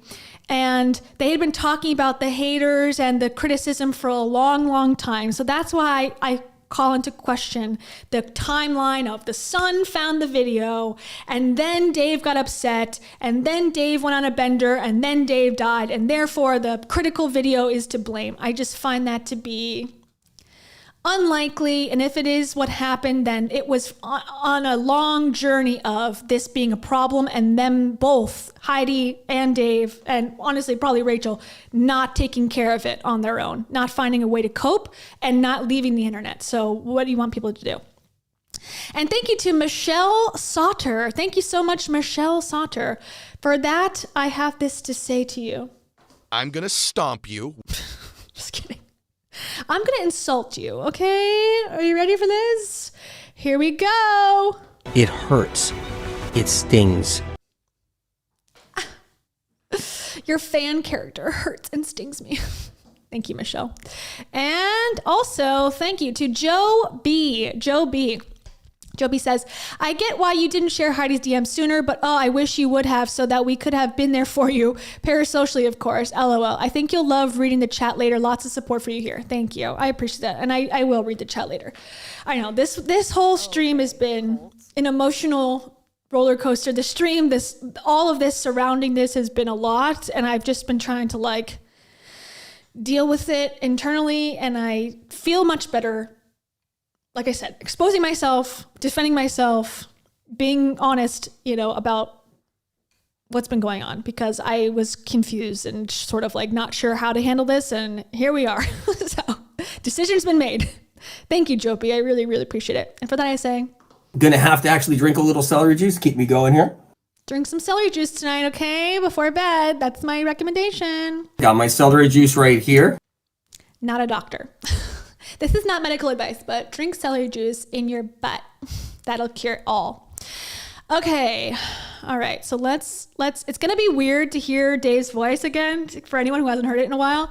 It like caught me off guard a little bit, even though I was purposely listening to this yesterday on my drive back from work.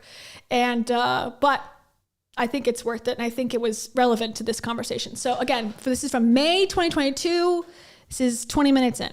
And Tim and Heidi talking about pancake gate and criticism and that sort of thing. Work this. And it wasn't a thing to try and outwork. It was a thing to try and release. Yeah.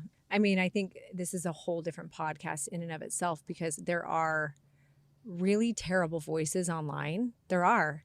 And I think they, in part, those terrible voices were maybe part of what you were trying to outrun too, because you let those, for a minute, you let those terrible voices be your voice. Like you almost took on what they were saying as what you thought, right? Yeah. And I think there was some outrunning of that. And I mean, the internet bullying, that's like maybe needs to be our next podcast, because I got things to say to them. We'll have to do explicit warning for language when we do that, because of how I know you and I feel. Well, I mean, okay, I'm just going to say it in a nutshell then. I'm going to be really careful with my words. But the reality is people who are purposely and intentionally mean, malicious online, do you hear it? Plant seeds of depression, sadness, insecurity, and fear in innocent people who are maybe not strong enough in that way. And we all have insecurities. We all have weaknesses, and they feed on that, right? Yeah. A parasite is something that like eats the life of something else, right? So those, in my mind, like they are actually very comparable to a parasite. They are actually eating and killing off life in somebody else, because they get in someone's head and they grow that fear, that self-doubt, that insecurity to places that actually cause humans to ruin their own life, because they begin to believe what those internet bullies are saying. They are responsible for suicide, like many suicides. Yeah. And when you actually think... Okay, so is that better? Can you hear it better? It's a little, it's like on full blast on my screen.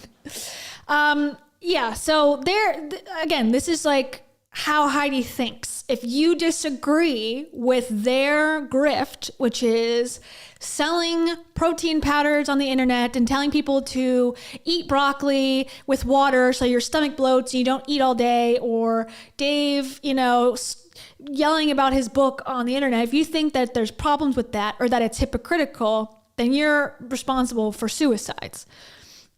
I think that's ridiculous.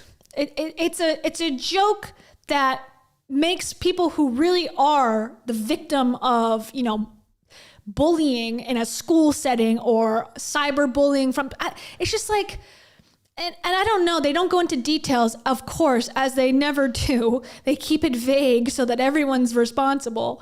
But it's just, again, like, what is this, like, I don't know. It seems so extreme.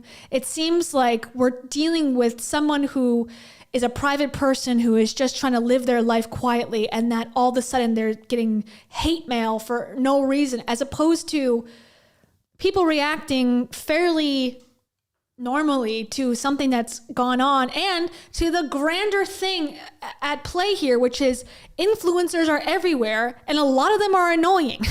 And they're trying to push products down your throat, and they're trying to manipulate you to use their codes. And so it's like, this is a way to fight back, okay? It's by saying, enough. No, I'm not going to listen to this anymore. And yes, of course, if we were all mature and we were all like holier than thou, we could just block and move forward and let the other people go. But people want to express themselves, the annoyance. And here we are. And it's like the way that they're speaking about this, even a year before any of this happened, it's like, this is a red flag for them to get out of the business. It's obviously affecting you way too much. Anyways, here we go. About that. And when you go look at these internet trolls, if you actually click, right? What's interesting to me is their bios usually say devout follower of Christ or Jesus lover or, faithful mother and wife, right? Which is great. And I love that. But I think if we actually followed the ways of Christ, we wouldn't indirectly cause suicidal ideation, to be at an all-time high. And that's what's happening. And I actually believe if these people stopped, these moms who are holding their sons proudly, right? I see so many pictures and it's usually women that I've seen on your stuff.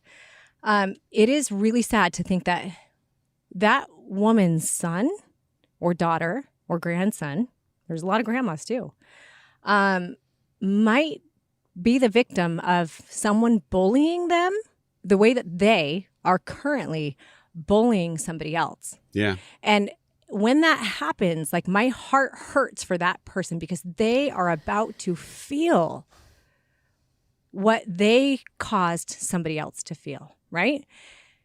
And I'm not saying parasite to be mean.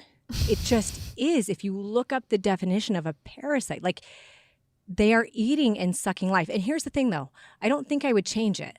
I would never change it. I think I only want to help people love themselves enough to overcome it and like. Okay, here's the part that made me want to reach out. Exactly. So let's listen to this again. All the haters, whatever, she just said they're parasites, they're horrible, whatever. She's talking about the women that, comment and whatever. That's a different thing than what I'm doing here. So I understand that. So maybe he will go and talk about YouTube too and lump it all together as if it's the same thing. So, but she's saying now, I wouldn't change it though. All I want to do is help teach them the right way. Okay, let's do it. Teach me. Let me learn, baby. Like, it's bullshit. They just want the sympathy of being bullied, and people don't want to buy our stuff because they're just hating on it because we're so great at everything, and that's why they don't want to buy it, and that's why they're telling their friends not to buy it. It's not because it's not good. It's because they hate us for no reason. Like, that's the narrative that's going on here. Anyways, okay, back to it. It just is. If you look up the definition of a parasite, like they are eating and sucking life. And here's the thing though, I don't think I would change it. I would never change it. I think I only want to help people love themselves enough to overcome it and like get through it because it's important and people are strong enough. And actually, those people have freaking made me stronger. They have helped me see the value in life and that I am actually way too good to care about what they say, right? And they're slowly doing the same thing for you, right? But, and I believe that darkness. So what they're saying is, actually, all the haters are making me love myself more. So you're welcome. Needs to exist in the balance of light. And I think it's heavy in your life, Dave. And it's heavy in mine in ways, right? I don't really see it all the time because there's so much light. You have so much good. If you didn't, they wouldn't care. Like, think if you weren't someone that they were interested in, they wouldn't be interested in you. They wouldn't be there. And so to anyone experiencing bullying or hate in any way, remember that. Yeah. Like if you weren't great, they wouldn't be here. Yeah. Well, I think it's hard because I don't like to have to admit that serving up such a like cherry on top opportunity for people who already were waiting to be critical in the way that I did back in October was something that I wasn't strong enough to handle, but I wasn't strong enough to handle it. Like it absolutely 100% is complicit in all of the things that have unwound being unwound.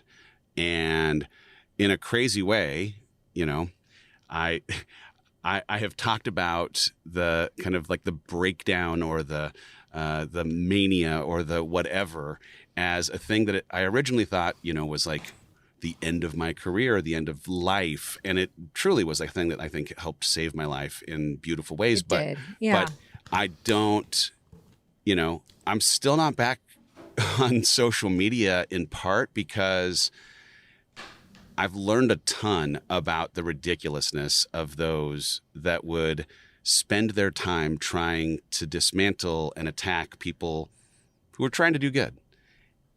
And I also am not yet immune totally from the way that it still has some kind of an effect. I don't know. Like, I'm way better than I was, but I also am like, do I really want to do work in a public way if the price of entry is people? Because I just think, here's the thing. I think there's normal criticism, and then there's like galvanizing an army of people to be like just intentionally, mercilessly, like it has an effect on my family. I'm interested in.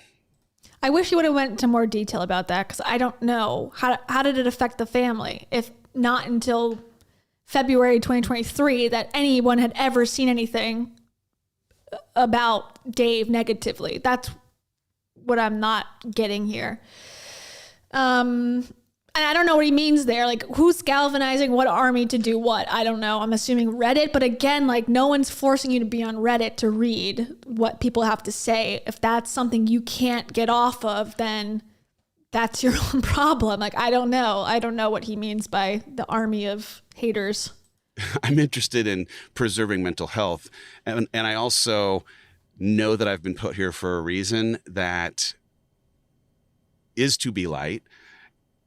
And so I'm going to continue to do the work, but take the time that it takes to build the shell so that I'm not able to be pulled back by or distracted by people who are just here to be hateful. It's like, I don't know. You get to pick who you put your, who you give your energy to, who you surround yourself with. And I also know that there are ways to create barriers to not let someone else's energy penetrate you. I know it. And I know I've experienced that myself, and that that right now is not the time for you to go back, to acknowledge it, and to follow your knowing is huge. And it's not to say that it won't ever be, but as you are gaining strength and as you're working on parts of you that you didn't know were hurt or wounded, right? That you are keeping yourself in a safe situation is awesome. Like, that's something I wish more people had oh boy, card turned off. I wish more people had the courage to do that. And so it's great. And I do want to say too, it did affect me for a bit more than anything, and my family, but more than anything, because I started to I know you, and I'm going to talk about this now. I hope this is okay. I know you better than just about anyone, if not anyone at this point, because I know the current you. And what's interesting is what people would say to my family, and then they'd report to me, because they'd create a story in my family's minds about you, and that they didn't know you, right? They knew you, but they're like, now this stranger story, because it was read on the internet, was told to them, and then they told it, and they had totally created a story around who you were and mentioned it to me, and I knew the inconsistency in what was said versus reality, but it still planted a seed of now my family doesn't want, like, that was the hardest part for me, until it got to the point where I was like, and here's the thing, it was great because it was part of what allowed us to go our separate journeys to work on us. And like, you and I both said, okay, we don't have the strength right now, the time, the bandwidth to deal with all of it. So let's work on us, let's let everything settle. And it was the greatest thing, because I also got a chance to be like, I know him. Yeah. I know that 90% of what I hear is not true. I know, you know what I'm saying? Like, I know, not that there's any, but like, I know your heart. I know who you are. To the point where I don't give a bleep what anybody else says about you, because I'm the one who gets to be with you. Yeah. No one else gets it. I do. Yeah. It's hard because there's always this like camp that's like, don't give power to the trolls by even acknowledging that they exist. But without this sounding like hyperbole, I mean, I was in a dark place. Yeah. And a vulnerable, and like a very honest and vulnerable and raw dark place. Let me say that. Like, not in a dark place like you were a bad person. You were a beautiful soul that was in a Yeah, Heidi, obviously. Like, what are you even talking about? Like, oh, you were in a good dark place though, right? Not a bad dark place where it's bad and scary. No. You are different. You're better than everyone else who's in a really dark place. You are in a beautiful dark place. It's like, that is the problem. That is exactly the problem. Like, let him be upset and let him walk away. And I think if Dave was here, that's what I would tell him also. Like, you do not need to be here. This podcast does not need to happen. Like, God is not shining down and saying to, like he's saying to Heidi now, this podcast must be made or else I will be displeased. It's like these self-help people have all convinced each other that what they do is ordained by the universe. And whether they believe it or not, I don't know. But that is toxic belief, because it'll make you think that you have to do things that are hurting you, actively hurting you, as they're displaying in this very clearly. It's not going well. This has been going on for years and continue to go on for years of unpleasantness, that somehow that is still what they need to be doing. It's like torturing yourself for no reason. I don't get it. Low place. Yeah. And that in a dark place, that there would still be this joy that would come from some dark part of the internet to like kick someone when they're down. That I don't understand. No, I don't understand. And you're never going to. And I'm never going to. And like the faceless nature of, burner accounts being mean it's a thing I just am never, ever going to understand. And the fact that I still in that compromised state was affected by it is something that I get bummed about, but I also like, it's I guess it's just a human thing, like I am building, again, I'm going to try and build like a strength and a whatever to be able to weather whatever someone wants to sling my way. Like the more, like I will say this, like being away from social and being, like away from all of it, like there is some objectivity that comes in how ridiculous that's the thing any of it ends up being, which is part of how I'm healing from it. Like any kind of proximity to the toxicity makes it feel more real than it is. It's not real when you're not there. No. But I still like, and I've never seen a person come up to you and say anything negative ever. You know why? Because they don't have the balls to. So the reality is, if they're not going to say it to your face and they're going to go hide online, it's not worth hearing, because they're not somebody that like they're not somebody whose opinion matters. Yeah. Right. Yeah. Well, anyway, finding a way to get back to that voice memo I sent you is the thing I would say, which is like, man, did you put every single thing into this? Are you proud of the work that you've done? Yes. Are you in a place where the work is going to be received by the people to whom it was meant to be received? If that is, if you can answer affirmative to those things, release yourself from the work. And if people want to be critical of it, it's not for them. I've said it so many times, but in a weird way, like the gift of going through everything is, got to learn things the hard way. Like I've got a great learning that any other thing that I create, any other thing that I do, it's likely to be criticized. It's just a guarantee. It's just a guarantee. Yeah. And even as it is, it takes nothing away from the work or the creator. It takes nothing away from any of it. The only thing that could ruin it is if I start listening more to the voice of the critic than the voice of the recipient, who's already represented over and over how appreciative they are of the work. And that's the same thing that's happening inside of this community. The people who have had an experience inside of it universally are just blown away by what it is to be inside of the space, and any pressure that you were putting on yourself to make sure you got as many people into it in some ways discounts what already is success in it existing in the first place. The thing, and that day, Saturday or whatever day it was, I don't remember, but I remember like going into the community and having an automatic shift of like. Okay, so now they're just going to talk about how great the community is, and the community that they've built that you have to pay for to lose weight in on Facebook is the opposite of these other hate communities that this community that they've created is so amazing and great. So it's just a subtle ad for that.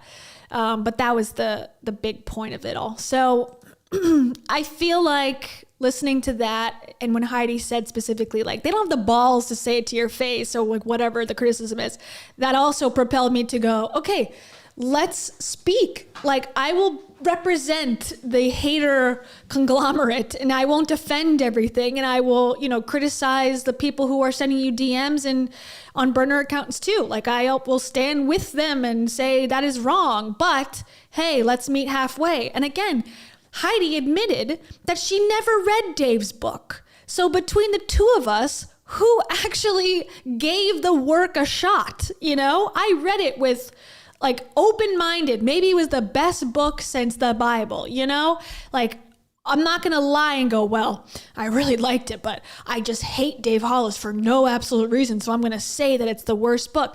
Honestly, I don't know how Dave is as a writer other than long-winded. That seemed to be my big holdup with trying to understand the book. I believe he had a better book in him, a more honest book that he should have waited to write. I think he was too fresh out of the marriage, out of the divorce. He was putting Heidi on a pedestal there. He had people in the book that he just met that he was saying were life-changing, and I've fixed everything, and everything's the worst year of my life has actually been the best, and I can see it clear through the sky now, and everything's going to be great again. And one time I met Dan Rather on a plane, and that's a lesson here. It's just like, it wasn't good. It wasn't good. Does that make him a bad person? No. Does Pancake Gate make him a person that doesn't deserve happiness in life? No. Does those things deserve criticism? Did that podcast that I just listened to deserve to be critiqued, to be analyzed, to be compared to what they've said about their lives already, and then taking that in context and flushing it through a filter of, I already think self-help is a dangerous, bad industry. Yes, and I will stick by that forever. So I highlighted a couple more things because when I found that one, I knew that there was a whole chapter about the criticism part, and I wanted to read that. But I also found a couple other things that I found were sort of looking back now. I read this way before he died. He talks about death quite a bit in this book, weirdly enough. And I think he was not obsessed with death, but he thought about it a lot in the sense of like legacy and, regretting already in advance that he wasn't doing enough. And I think that's exactly, again, what self-help does. It gets you, and they have things like the eulogy lesson, the eulogy practice, where you think about yourself, giving yourself a eulogy and all the things you want to accomplish, and then looking at the reality. If you were to die tomorrow, would you have that eulogy or would you have to build it? It's like, I don't know. It's like, is that the way that we should be thinking about life? I disagree. I think we should live, and I don't always do it. I have goals and accomplishments I want to reach, and sometimes when I'm not there, I get disappointed in myself. But at the same time, it's like, I don't think I'm going to go give advice to people and go, you should really just shame yourself into working harder, like, as the best advice I can give about life. And I don't know. I just feel like it's, when you're reading between the lines, now that we know everything that's happened, reading some of these paragraphs, I'm like, oof, like it's almost like he was trying to convince himself. So this book was written for him, and he never read it. That's how I feel. He wrote this book for himself, but he was too in his own way to even read the words on the page, and he felt like it's for other people, not for me. But I read the part about the impact, okay, and that about not worrying about what other people think as a prerequisite for courage. Okay, this is the book called Built Through Courage.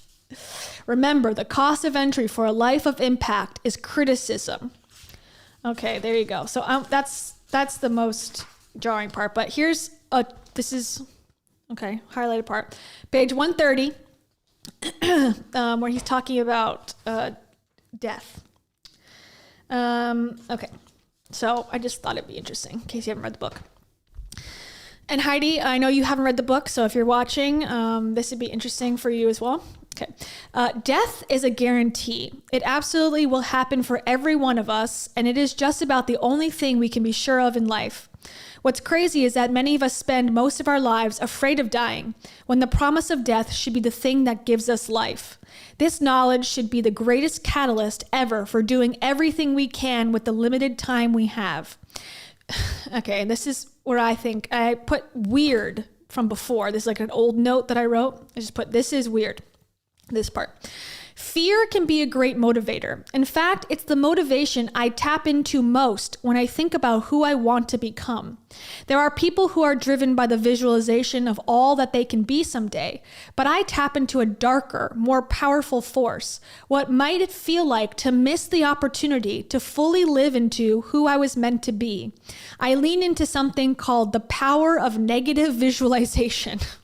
It's like, okay.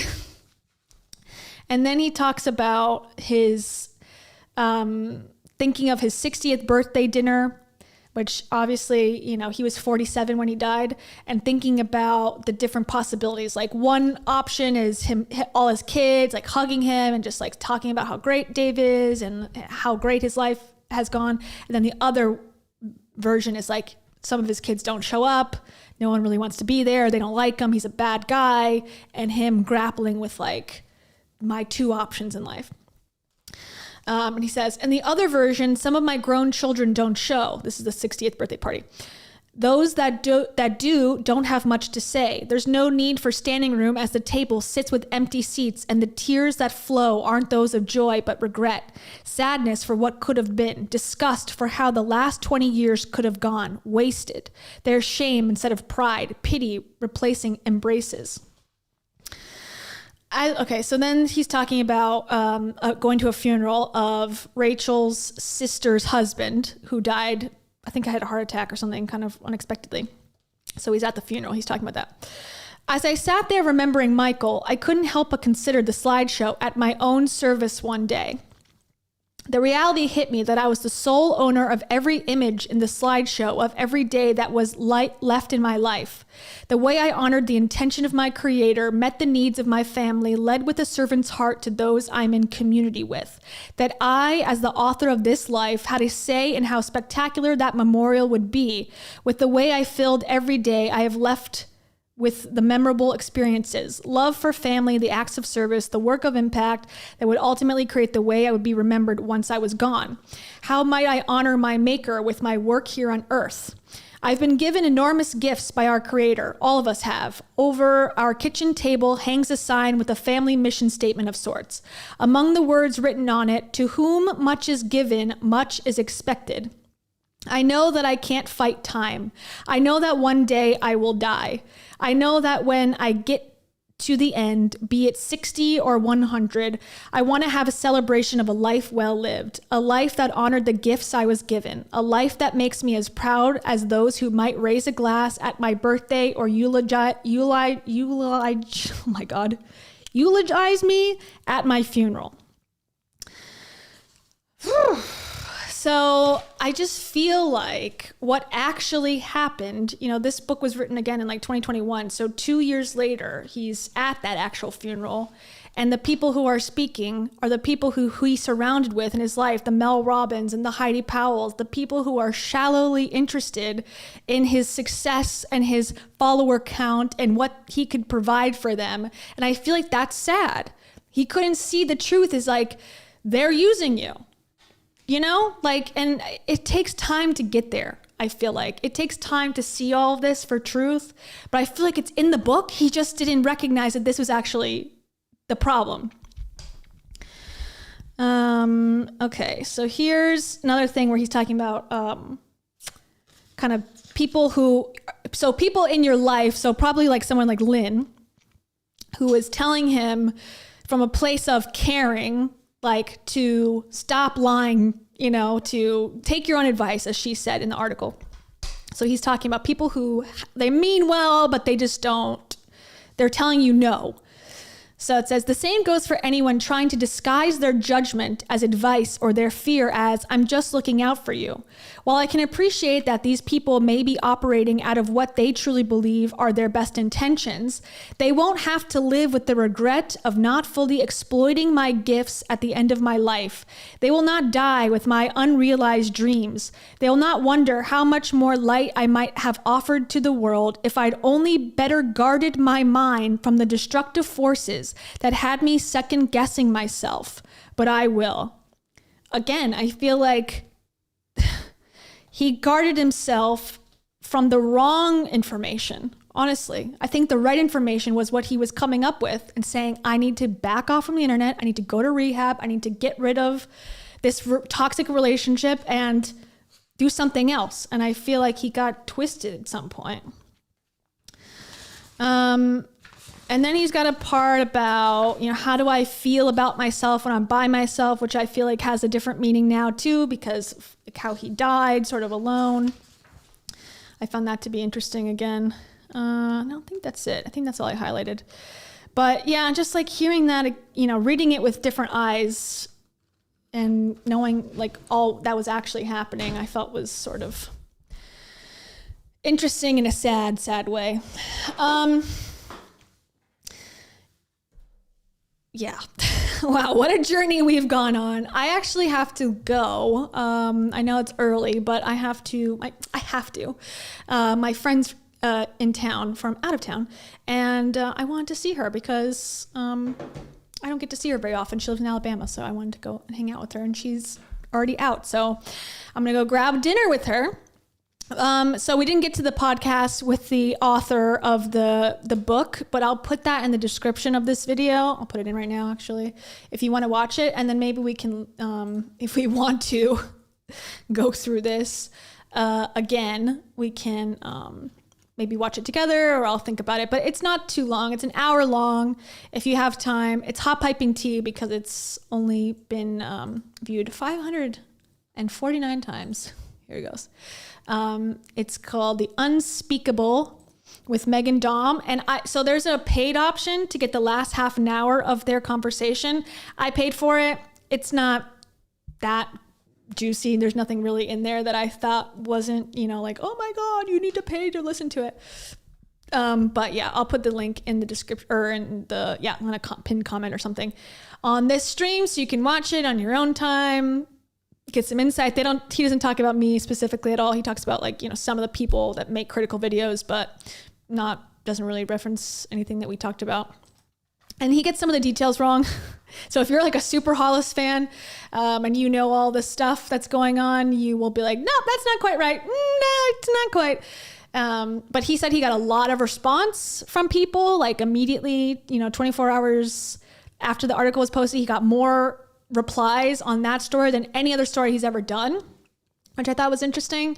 And so that makes me feel like they're going to do some sort of like Netflix documentary or something. I would imagine, because that's usually the trajectory. It's like the thing happens, Vanity Fair or some article comes out about that drama, and then 6 months later, they're in production on some sort of Netflix series. So I don't know if that's true, but hey, if it is true, I'm available, baby, and I'm involved apparently. So let's make YouTube, let's make Netflix money now. Let's make $1,500 a minute. How about that? That would be nice. And I can no longer work and I can become an influencer myself. Oh, that was something too that he did say that I thought was interesting in that video podcast. The woman who threw away her suicide letters that he references in the article, she wants to be an influencer herself. That none of this has led that woman who was so inspired by Dave Hollis to no longer pursue that career path. I find that to be cognitive dissonance at its finest. Like, why? Do you think you're going to do better than what he did? He had every resource in the world. He had millions of dollars. He had smarts, success, college education, a wife, children, everything that this life is supposed to offer, and yet still struggled. And you think you are going to do it better? That's That's the problem. That's an MLM problem. You think that 1 million people aren't going to be able to sell Monat products, but you are? Good luck.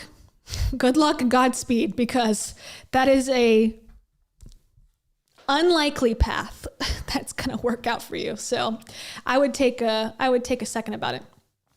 So thank you for watching. I hope that was everything you expected and more. I'll be back. I still want to talk about Love Has Won Cult. I am hot and ready to talk about it. So what's today? Thursday. So sometime in the next week, we'll talk about that. We'll move on from this and we will go back to dunking on everyone else. So thank you. I'm not going to sing my song tonight. I'm just feeling like the vibes are not quite there, but I'll play some music and have the names up, and then we'll start fresh the next time. So thank you and good night.